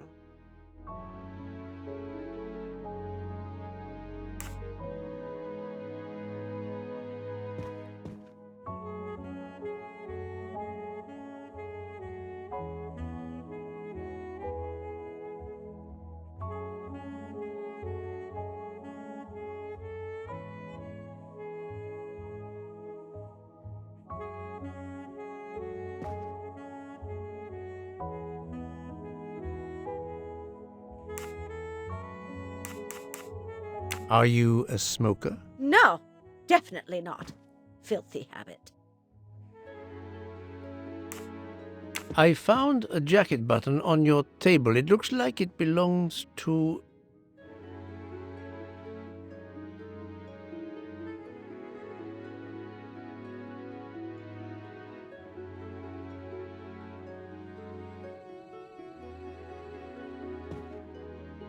a train employee. The button bears the logo of the Orient Express. Well, of course the conductor came in last night, but he didn't go near that table. Still, it's a safe bet that it belongs to the conductor. I'll check his jacket later, to be sure. I have not finished inspecting your room. If you don't mind,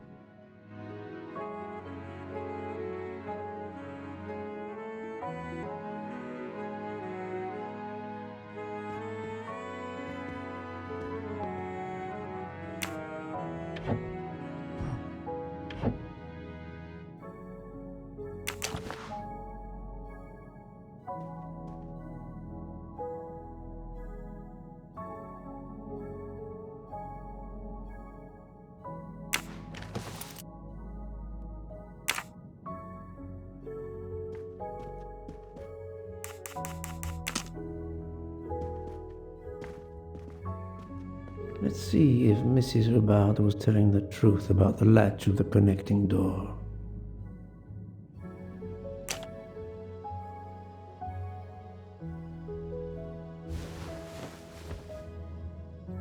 This hook is probably where Mrs. Hubbard hung her toiletry bag. I can see the latch very well from here, even with the toiletry bag attached. I'll have to clear that up with Mrs. Hubbard.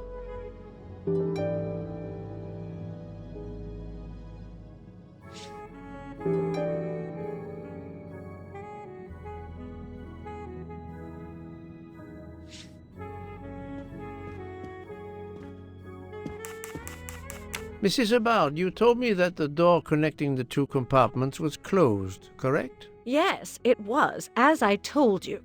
I was already in bed and my toiletry bag was hanging on the hook of the door. I couldn't see the latch from where I was. That's why I asked Miss Olsen to check if it was closed.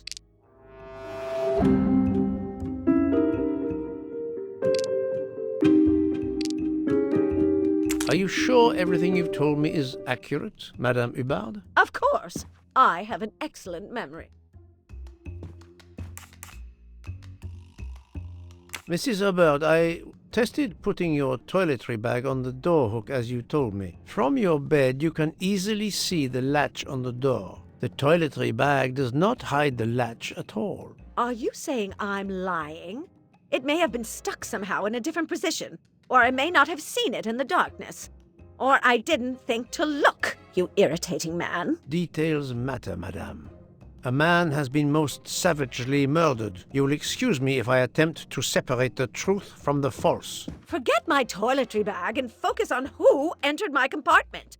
Probably after killing Mr. Ratchet. Madame Hubbard is a force to be reckoned with, but I suspect I'm not done with her.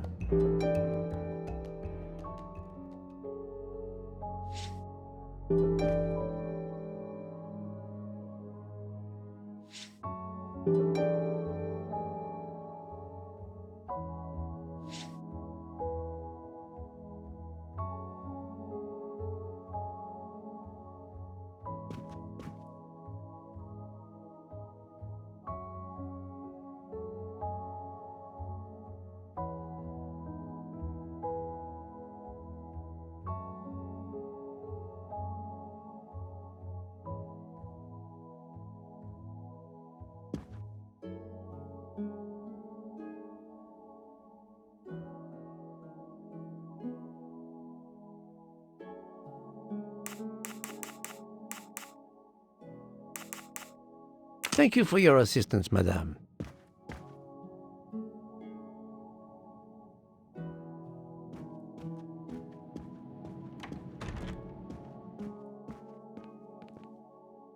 Monsieur Michel, I must ask you a few questions if you don't mind. I will do everything I can to help. First of all, tell me about yourself. Very well.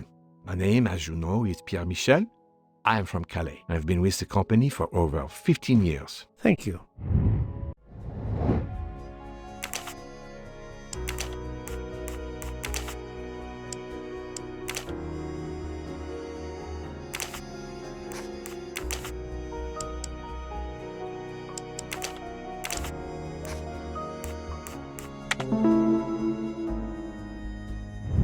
That's the right answer.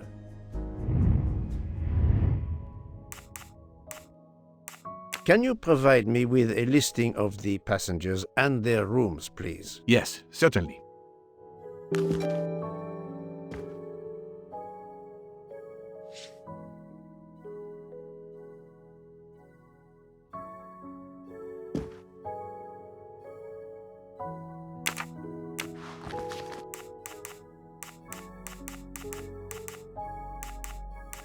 Are you a smoker? Indeed. Do you smoke e-cigarettes? No, tobacco only. I would like to reconstruct with your help the events of last night. Monsieur Ratchet retired to bed. When? Almost immediately after dinner, sir.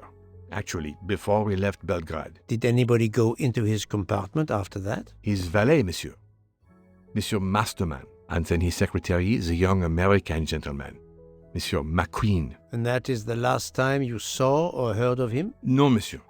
You forget that Monsieur Ratchet rang his bell around 12:40 a.m., soon after we had stopped.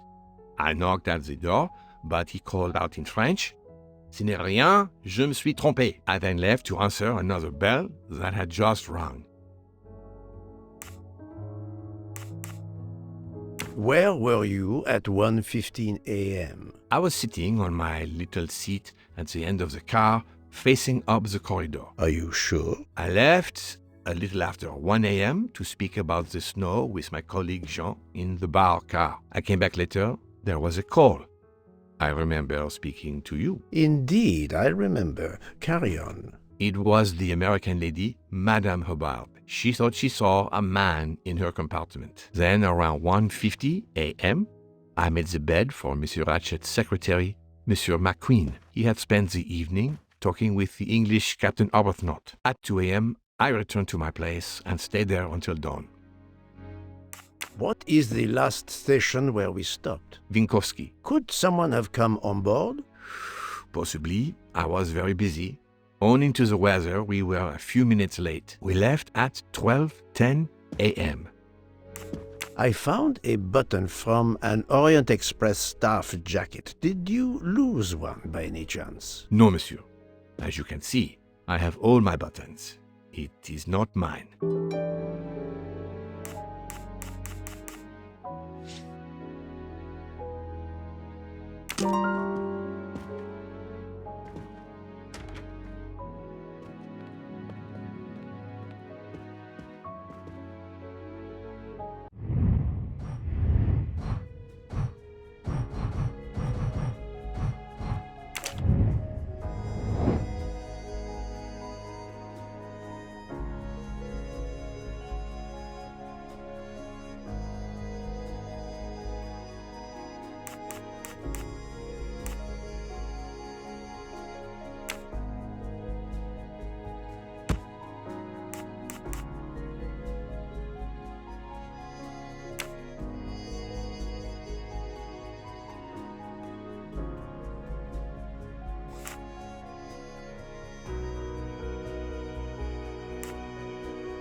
must admit I'm not right this time.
I'm right again.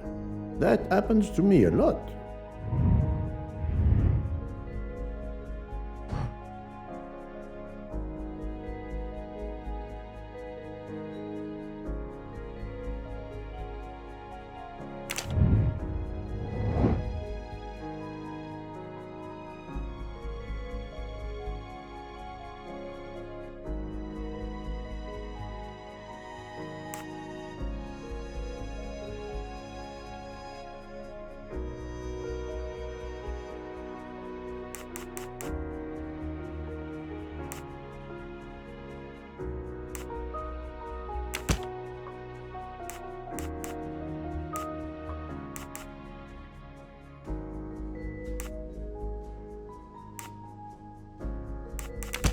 Think, Poirot. That is not a good answer.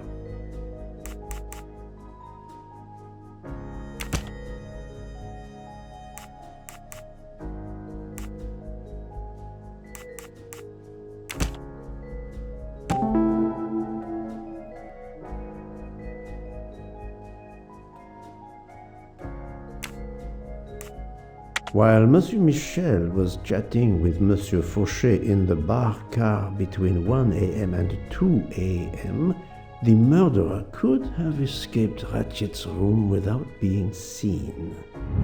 That's the right answer.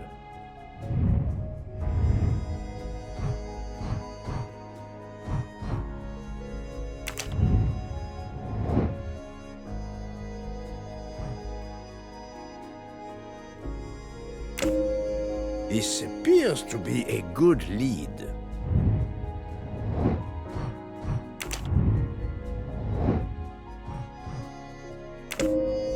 Very well, I choose to go this way.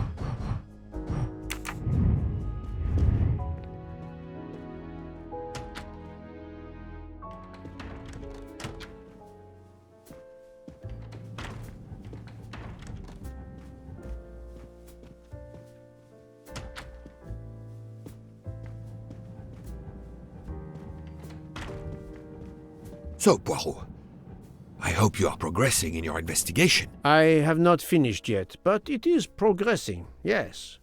I still have many questions that must be answered. I will report to you as soon as I can.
Monsieur Edward Masterman, I believe.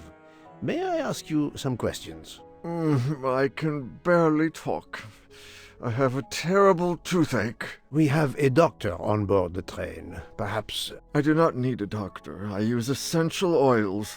If you can find my flask of clove oil in my box, I would be grateful. Fine, if you insist. I will help you.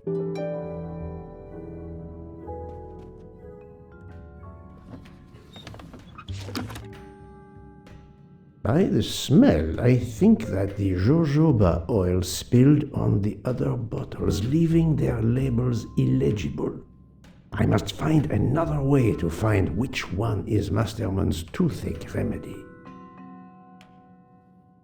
The weighing scale is soaked in jojoba oil. It's unusable. Ah, this old scale will do the job.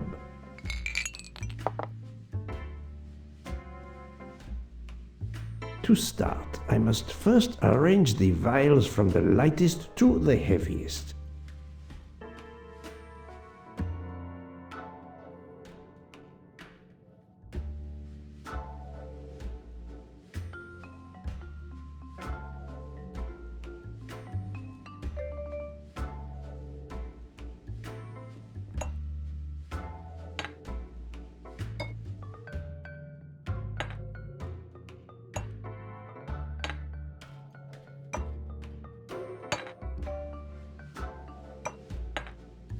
Now that I know the order, I think that I can easily guess which one is the clove oil.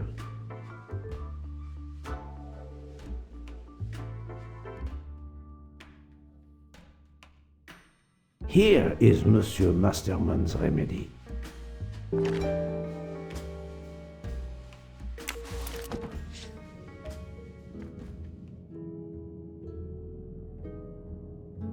Here is your remedy. I hope it will help. Thank you very much, sir. Ah, well, I can finally speak without too much pain. I'm ready to answer your questions. You are Monsieur Ratchet's valet? Yes, sir, that is correct. Were you told that your employer was murdered? Yes, sir. A very shocking occurrence.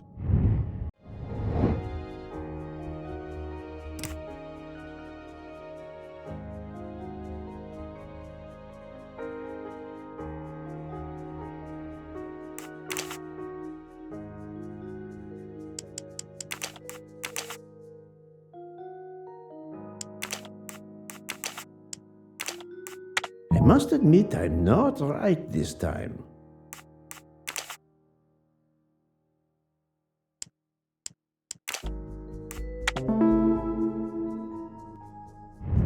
Et voilà.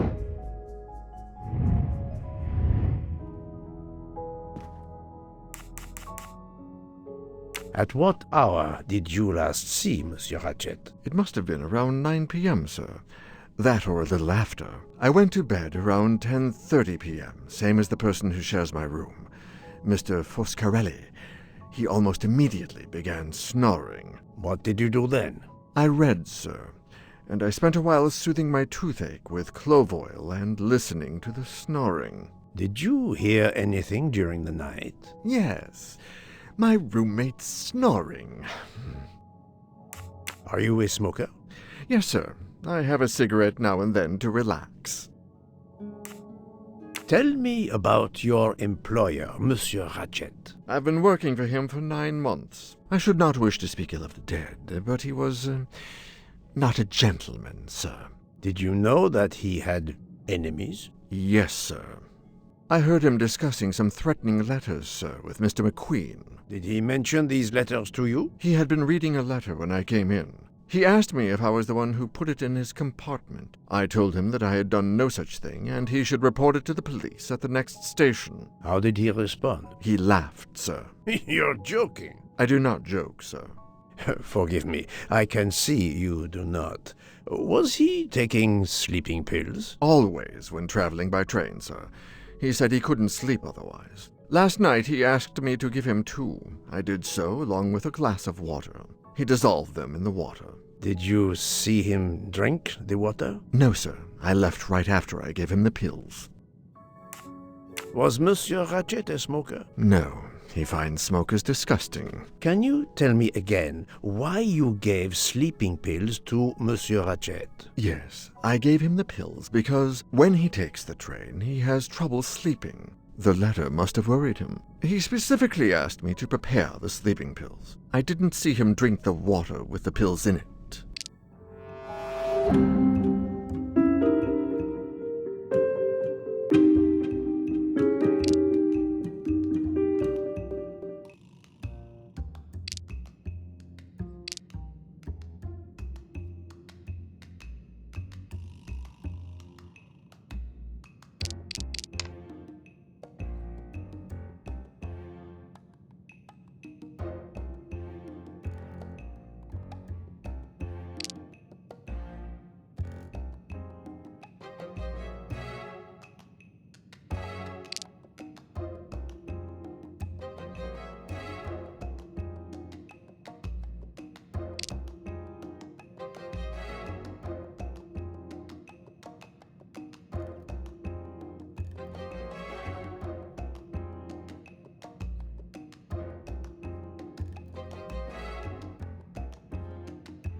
I have no way to prove he's lying.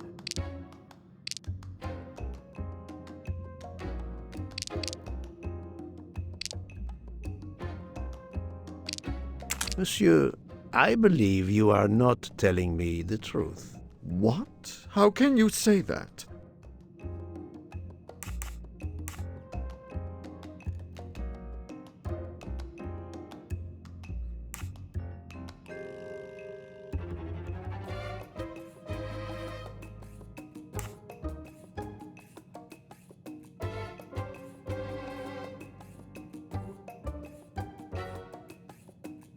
He received threatening letters. One, it seems, last night. Did you know he had a gun under his pillow? And even asked for my help to watch over him? I find it strange that he asked you for sleeping pills when he was afraid for his life and prepared to defend himself. I'm sure I don't know. Maybe to calm his nerves, maybe out of habit. It makes no sense. Wait, please. Isn't it possible that Mr. Ratchet asked me to prepare the pills, but didn't plan to drink them for some reason? It is possible. But I am a student of character, monsieur, and the Monsieur Ratchet you describe is not the man I met. If you'll excuse me, my toothache is getting worse again. I'm afraid this time you must prepare your own clove oil.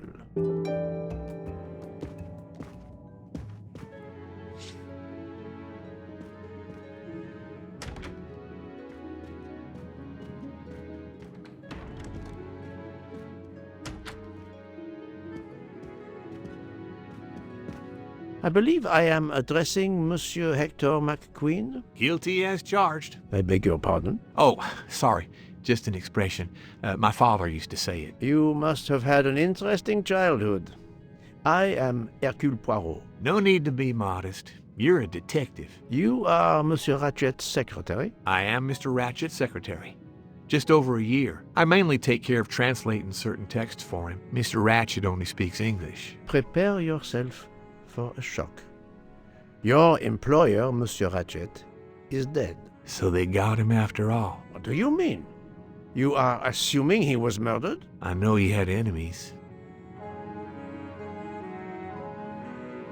What can you tell me about Monsieur Ratchet? He was American. He was an antiques dealer.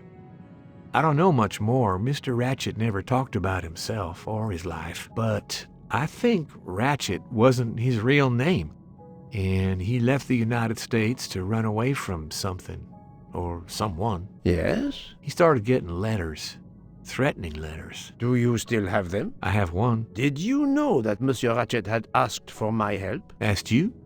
No, I didn't know. He knew he was in danger. When did you last see him? Last night around 10 o'clock, I should say. Did you like your employer, Monsieur McQueen? No, I did not. He was, I'm sure, a cruel and dangerous man. Can you tell me your movements last night? I went back to my compartment. I read a little. In Belgrade, I went out onto the platform to smoke, but it was cold. I quickly went back in. I then went to Mr. Ratchet's compartment to take some dictation for him. I left around 10 o'clock. I saw Captain Arbuthnot. We ended up chatting in my compartment. Then we went out on the platform to quickly stretch our legs at Vinkovsky. He left around 2 o'clock. Thank you. I will need to check Monsieur McQueen's story with Captain Arbuthnot. I found a diary in Monsieur Ratchet's safe. Did you know about it? I kept a business appointment book, but I know he had a personal diary as well. That looks like it. Are you a smoker? Yes, I smoke cigarettes. I've tried to quit, but no luck. Can you give me this letter, please? Of course. Here it is.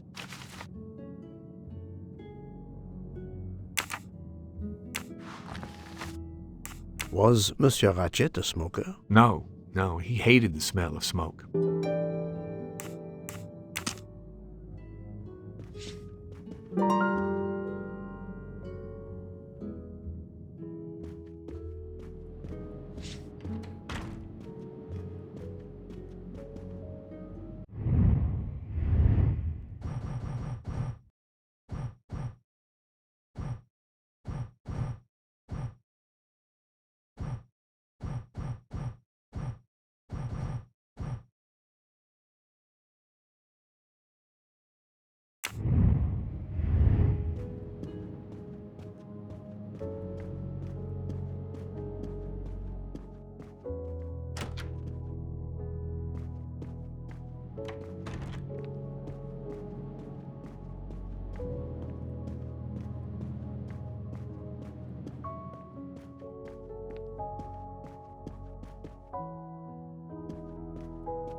You can never have too many of these.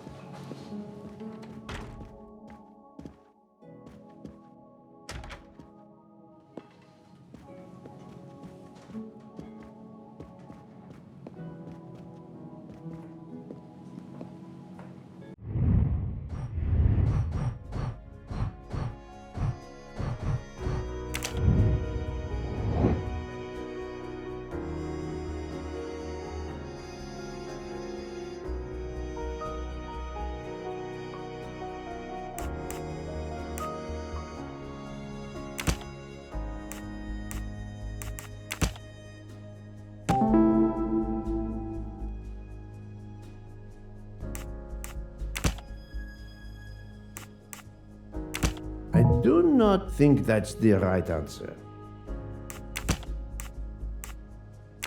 No.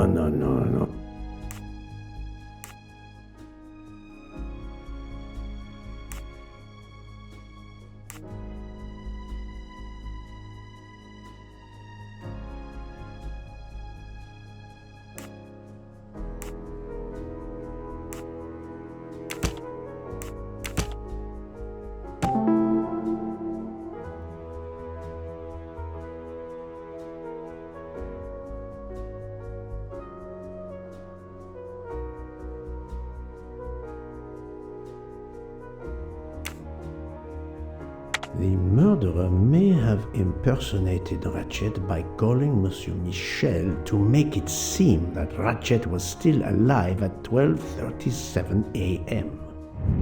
Et voilà.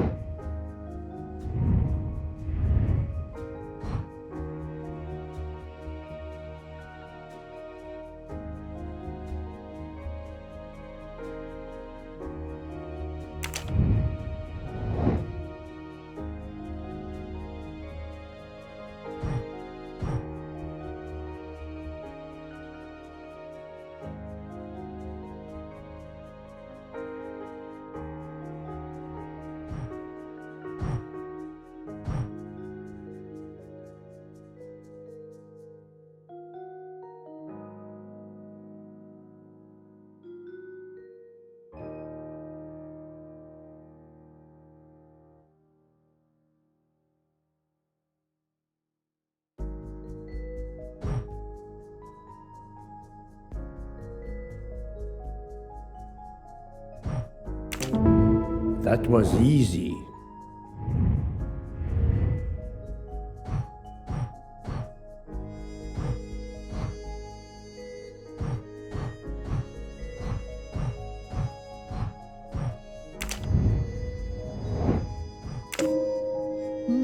This direction looks promising.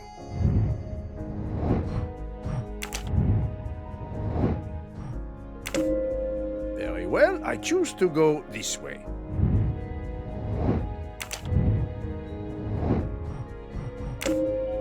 According to the information I have, this is a solid choice.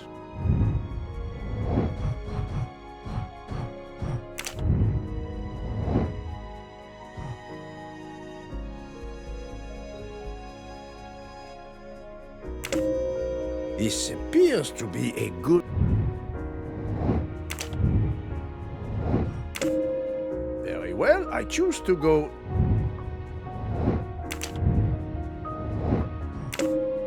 This is the most likely answer.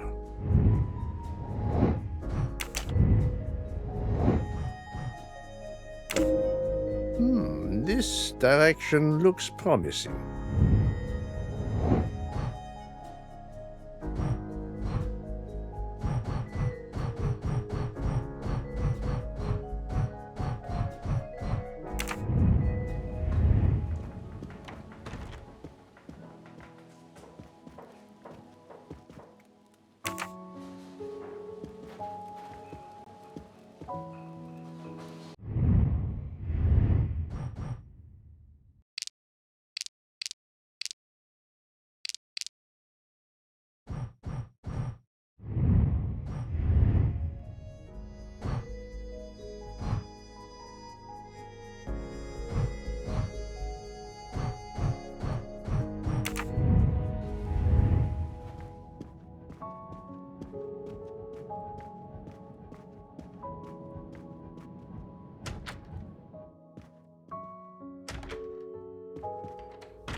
So, my friend, have you found our killer?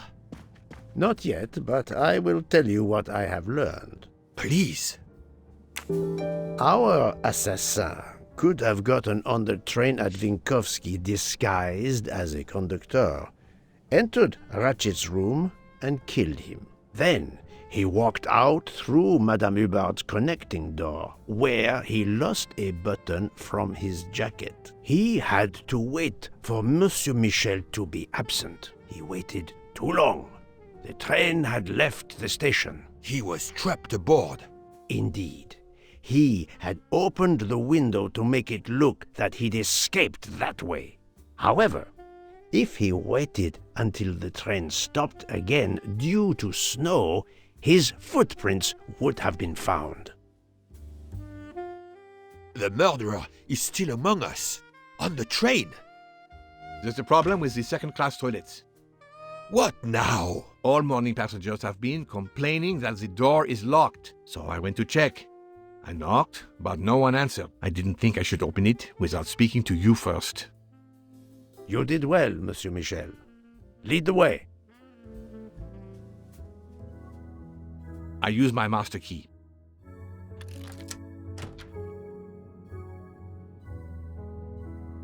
But who is she? Is she alive? She is breathing. Then if she isn't dead, isn't she our murderer? That, my friend, is what we must find out.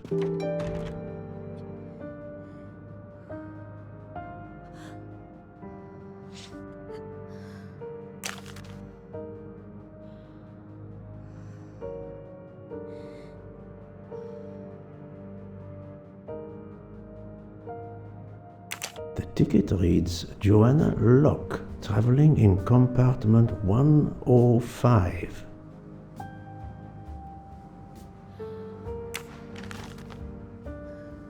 Miss, can you hear me?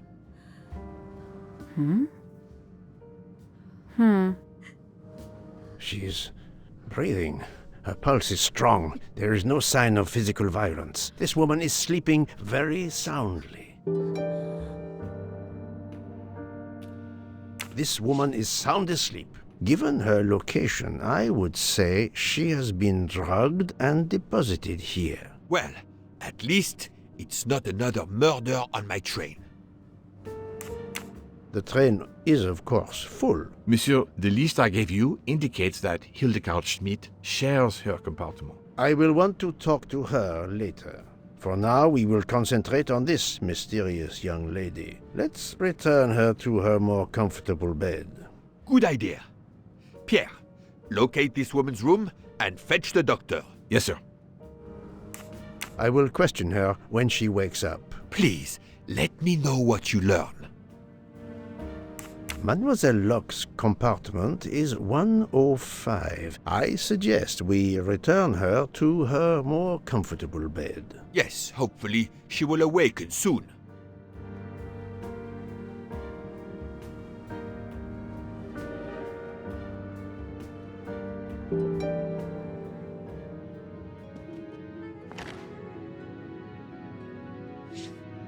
A cup of tea with white residue at the bottom.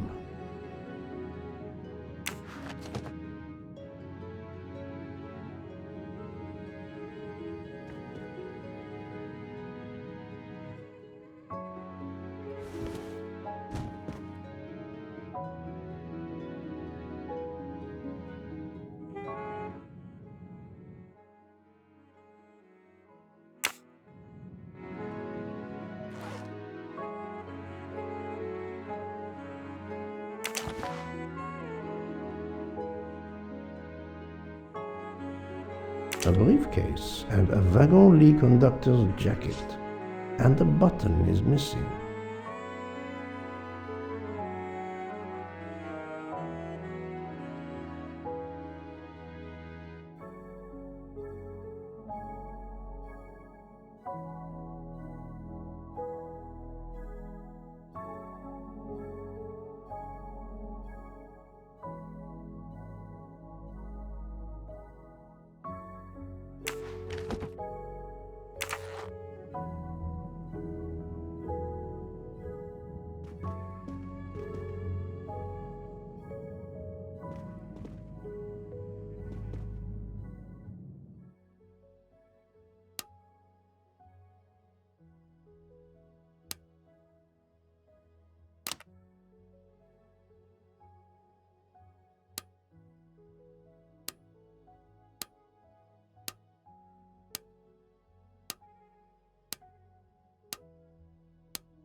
Poirot, what if the briefcase is booby-trapped?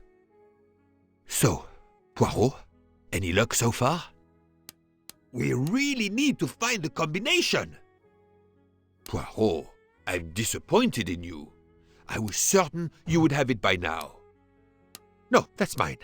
I never remember my passwords, so I make them easy ones. But of course you know what you're doing. It is booby-trapped, is it? Have you tried 1, 2, 3, 4? Have you tried 0000? If you need a break, I can ask Jean to make you some coffee. We really need to find the combination. If you need a break, I can ask Jean to make you some coffee. Have you tried 0000? So, Poirot, any luck so far? Poirot, I'm disappointed in you. I was certain you would have it by now. Poirot, what if the briefcase is booby-trapped? Have you tried 1, 2, 3, 4? But of course you know what you're doing. It is booby-trapped, is it? No, that's mine. I never remember my passwords, so I make them easy ones. Poirot, I'm disappointed in you. I was certain you would have it by now. Poirot, what if the briefcase is booby-trapped? If you need a break, I can ask Jean to make you some coffee. So, Poirot, any luck so far? No, that's mine. I never remember my passwords, so I make them easy ones. Have you tried 0000? But of course you know what you're doing. It is booby-trapped, is it? Have you tried 1, 2, 3, 4? We really need to find the combination. Have you tried 0000? We really need to find the combination. Have you tried 1, 2, 3, 4? No, that's mine. I never remember my passwords, so I make them easy ones. If you need a break, I can ask Jean to make you some coffee. Poirot, I'm disappointed in you. I was certain you would have it by now. Poirot, what if the briefcase is booby-trapped? So, Poirot, any luck so far? But of course you know what you're doing. It is booby-trapped, is it? We really need to find the combination. Have you tried 1, 2, 3, 4? Poirot, I'm disappointed in you. I was certain you would have it by now. So, Poirot, any luck so far? If you need a break, I can ask Jean to make you some coffee. Poirot, what if the briefcase is booby-trapped? No, that's mine. I never remember my passwords, so I make them easy ones. But of course you know what you're doing. It is booby-trapped, is it? Have you tried 0000? But of course you know what you're doing. It is booby-trapped, is it? So, Poirot, any luck so far? Have you tried 0000? If you need a break, I can ask Jean to make you some coffee. Poirot, what if the briefcase is booby-trapped? No, that's mine. I never remember my passwords, so I make them easy ones. We really need to find the combination. Have you tried 1, 2, 3, 4? Poirot, I'm disappointed in you. I was certain you would have it by now. But of course you know what you're doing. It is booby-trapped, is it? Poirot, what if the briefcase is booby-trapped? We really need to find the combination. Have you tried 1, 2, 3, 4? Have you tried 0000? If you need a break, I can ask Jean to make you some coffee. No, that's mine. I never remember my passwords, so I make them easy ones. Poirot, I'm disappointed in you. I was certain you would have it by now. So, Poirot, any luck so far? Have you tried 1, 2, 3, 4? We really need to find the combination. But of course you know what you're doing. It is booby-trapped, is it? Have you tried 0000? No, that's mine. I never remember my passwords, so I make them easy ones. Poirot, what if the briefcase is booby-trapped? Poirot, I'm disappointed in you. I was certain you would have it by now. If you need a break, I can ask Jean to make you some coffee. So, Poirot, any luck so far? No, that's mine. I never remember my passwords, so I make them easy ones. Have you tried 1, 2, 3, 4? But of course you know what you're doing. It is booby-trapped, is it? Poirot, what if the briefcase is booby-trapped? Poirot, I'm disappointed in you. I was certain you would have it by now. If you need a break, I can ask Jean to make you some coffee.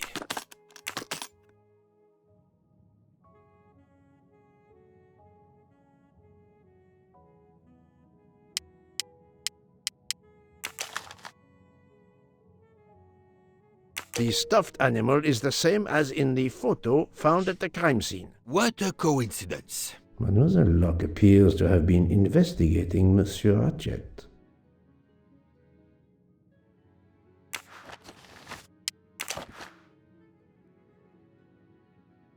Mademoiselle Locke seems very interested in our victim. Of course. She has studied her target. Possibly. This badge says that Joanna Locke is an American detective with the Berkshire Police Department in Massachusetts. An American police officer? Oh. Her driver's license confirms her identity. She is American. These are fake IDs. It's certain.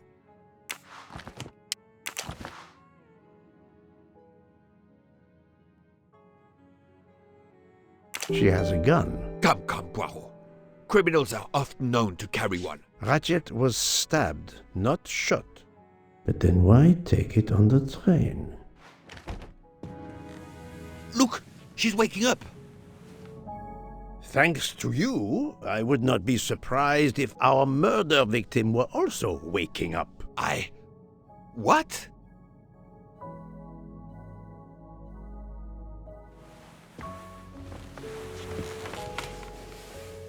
Oh, my head. What's all the yelling about? Who are you? Give me a good reason why you should not be in handcuffs. I can give you a reason, Book. Whose handcuffs will we use? I have none. Do you? Well, You are Joanna Locke, mademoiselle? Yes, Joanna Locke. I'm a detective.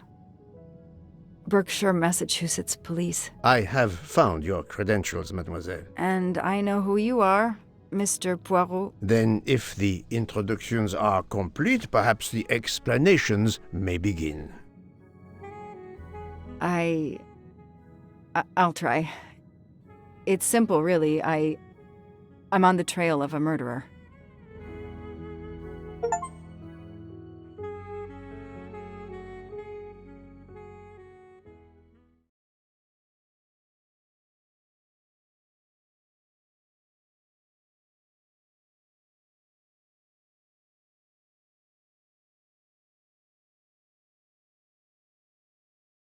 I had just been promoted to detective after 5 years on patrol. It was my first time on a major case. It had been a month since Daisy Armstrong was kidnapped. The Armstrongs were desperate for some sign of hope. I was there only for paperwork, to fill in some blanks.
The investigation is now part of a pile of investigations, and my captain sent me here just to dot some I's and cross some T's.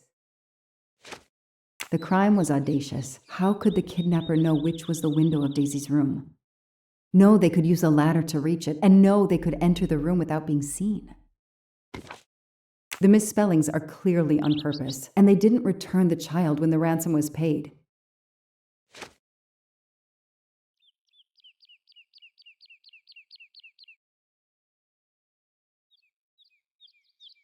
How could the child be taken with so many people in the house?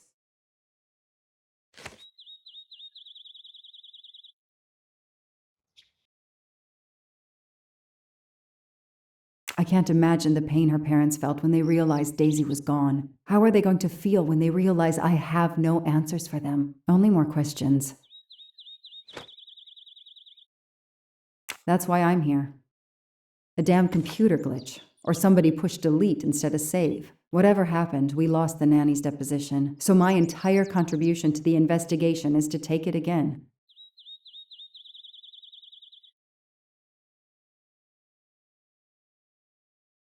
The phone record of the night of the kidnapping. The last call was for 911.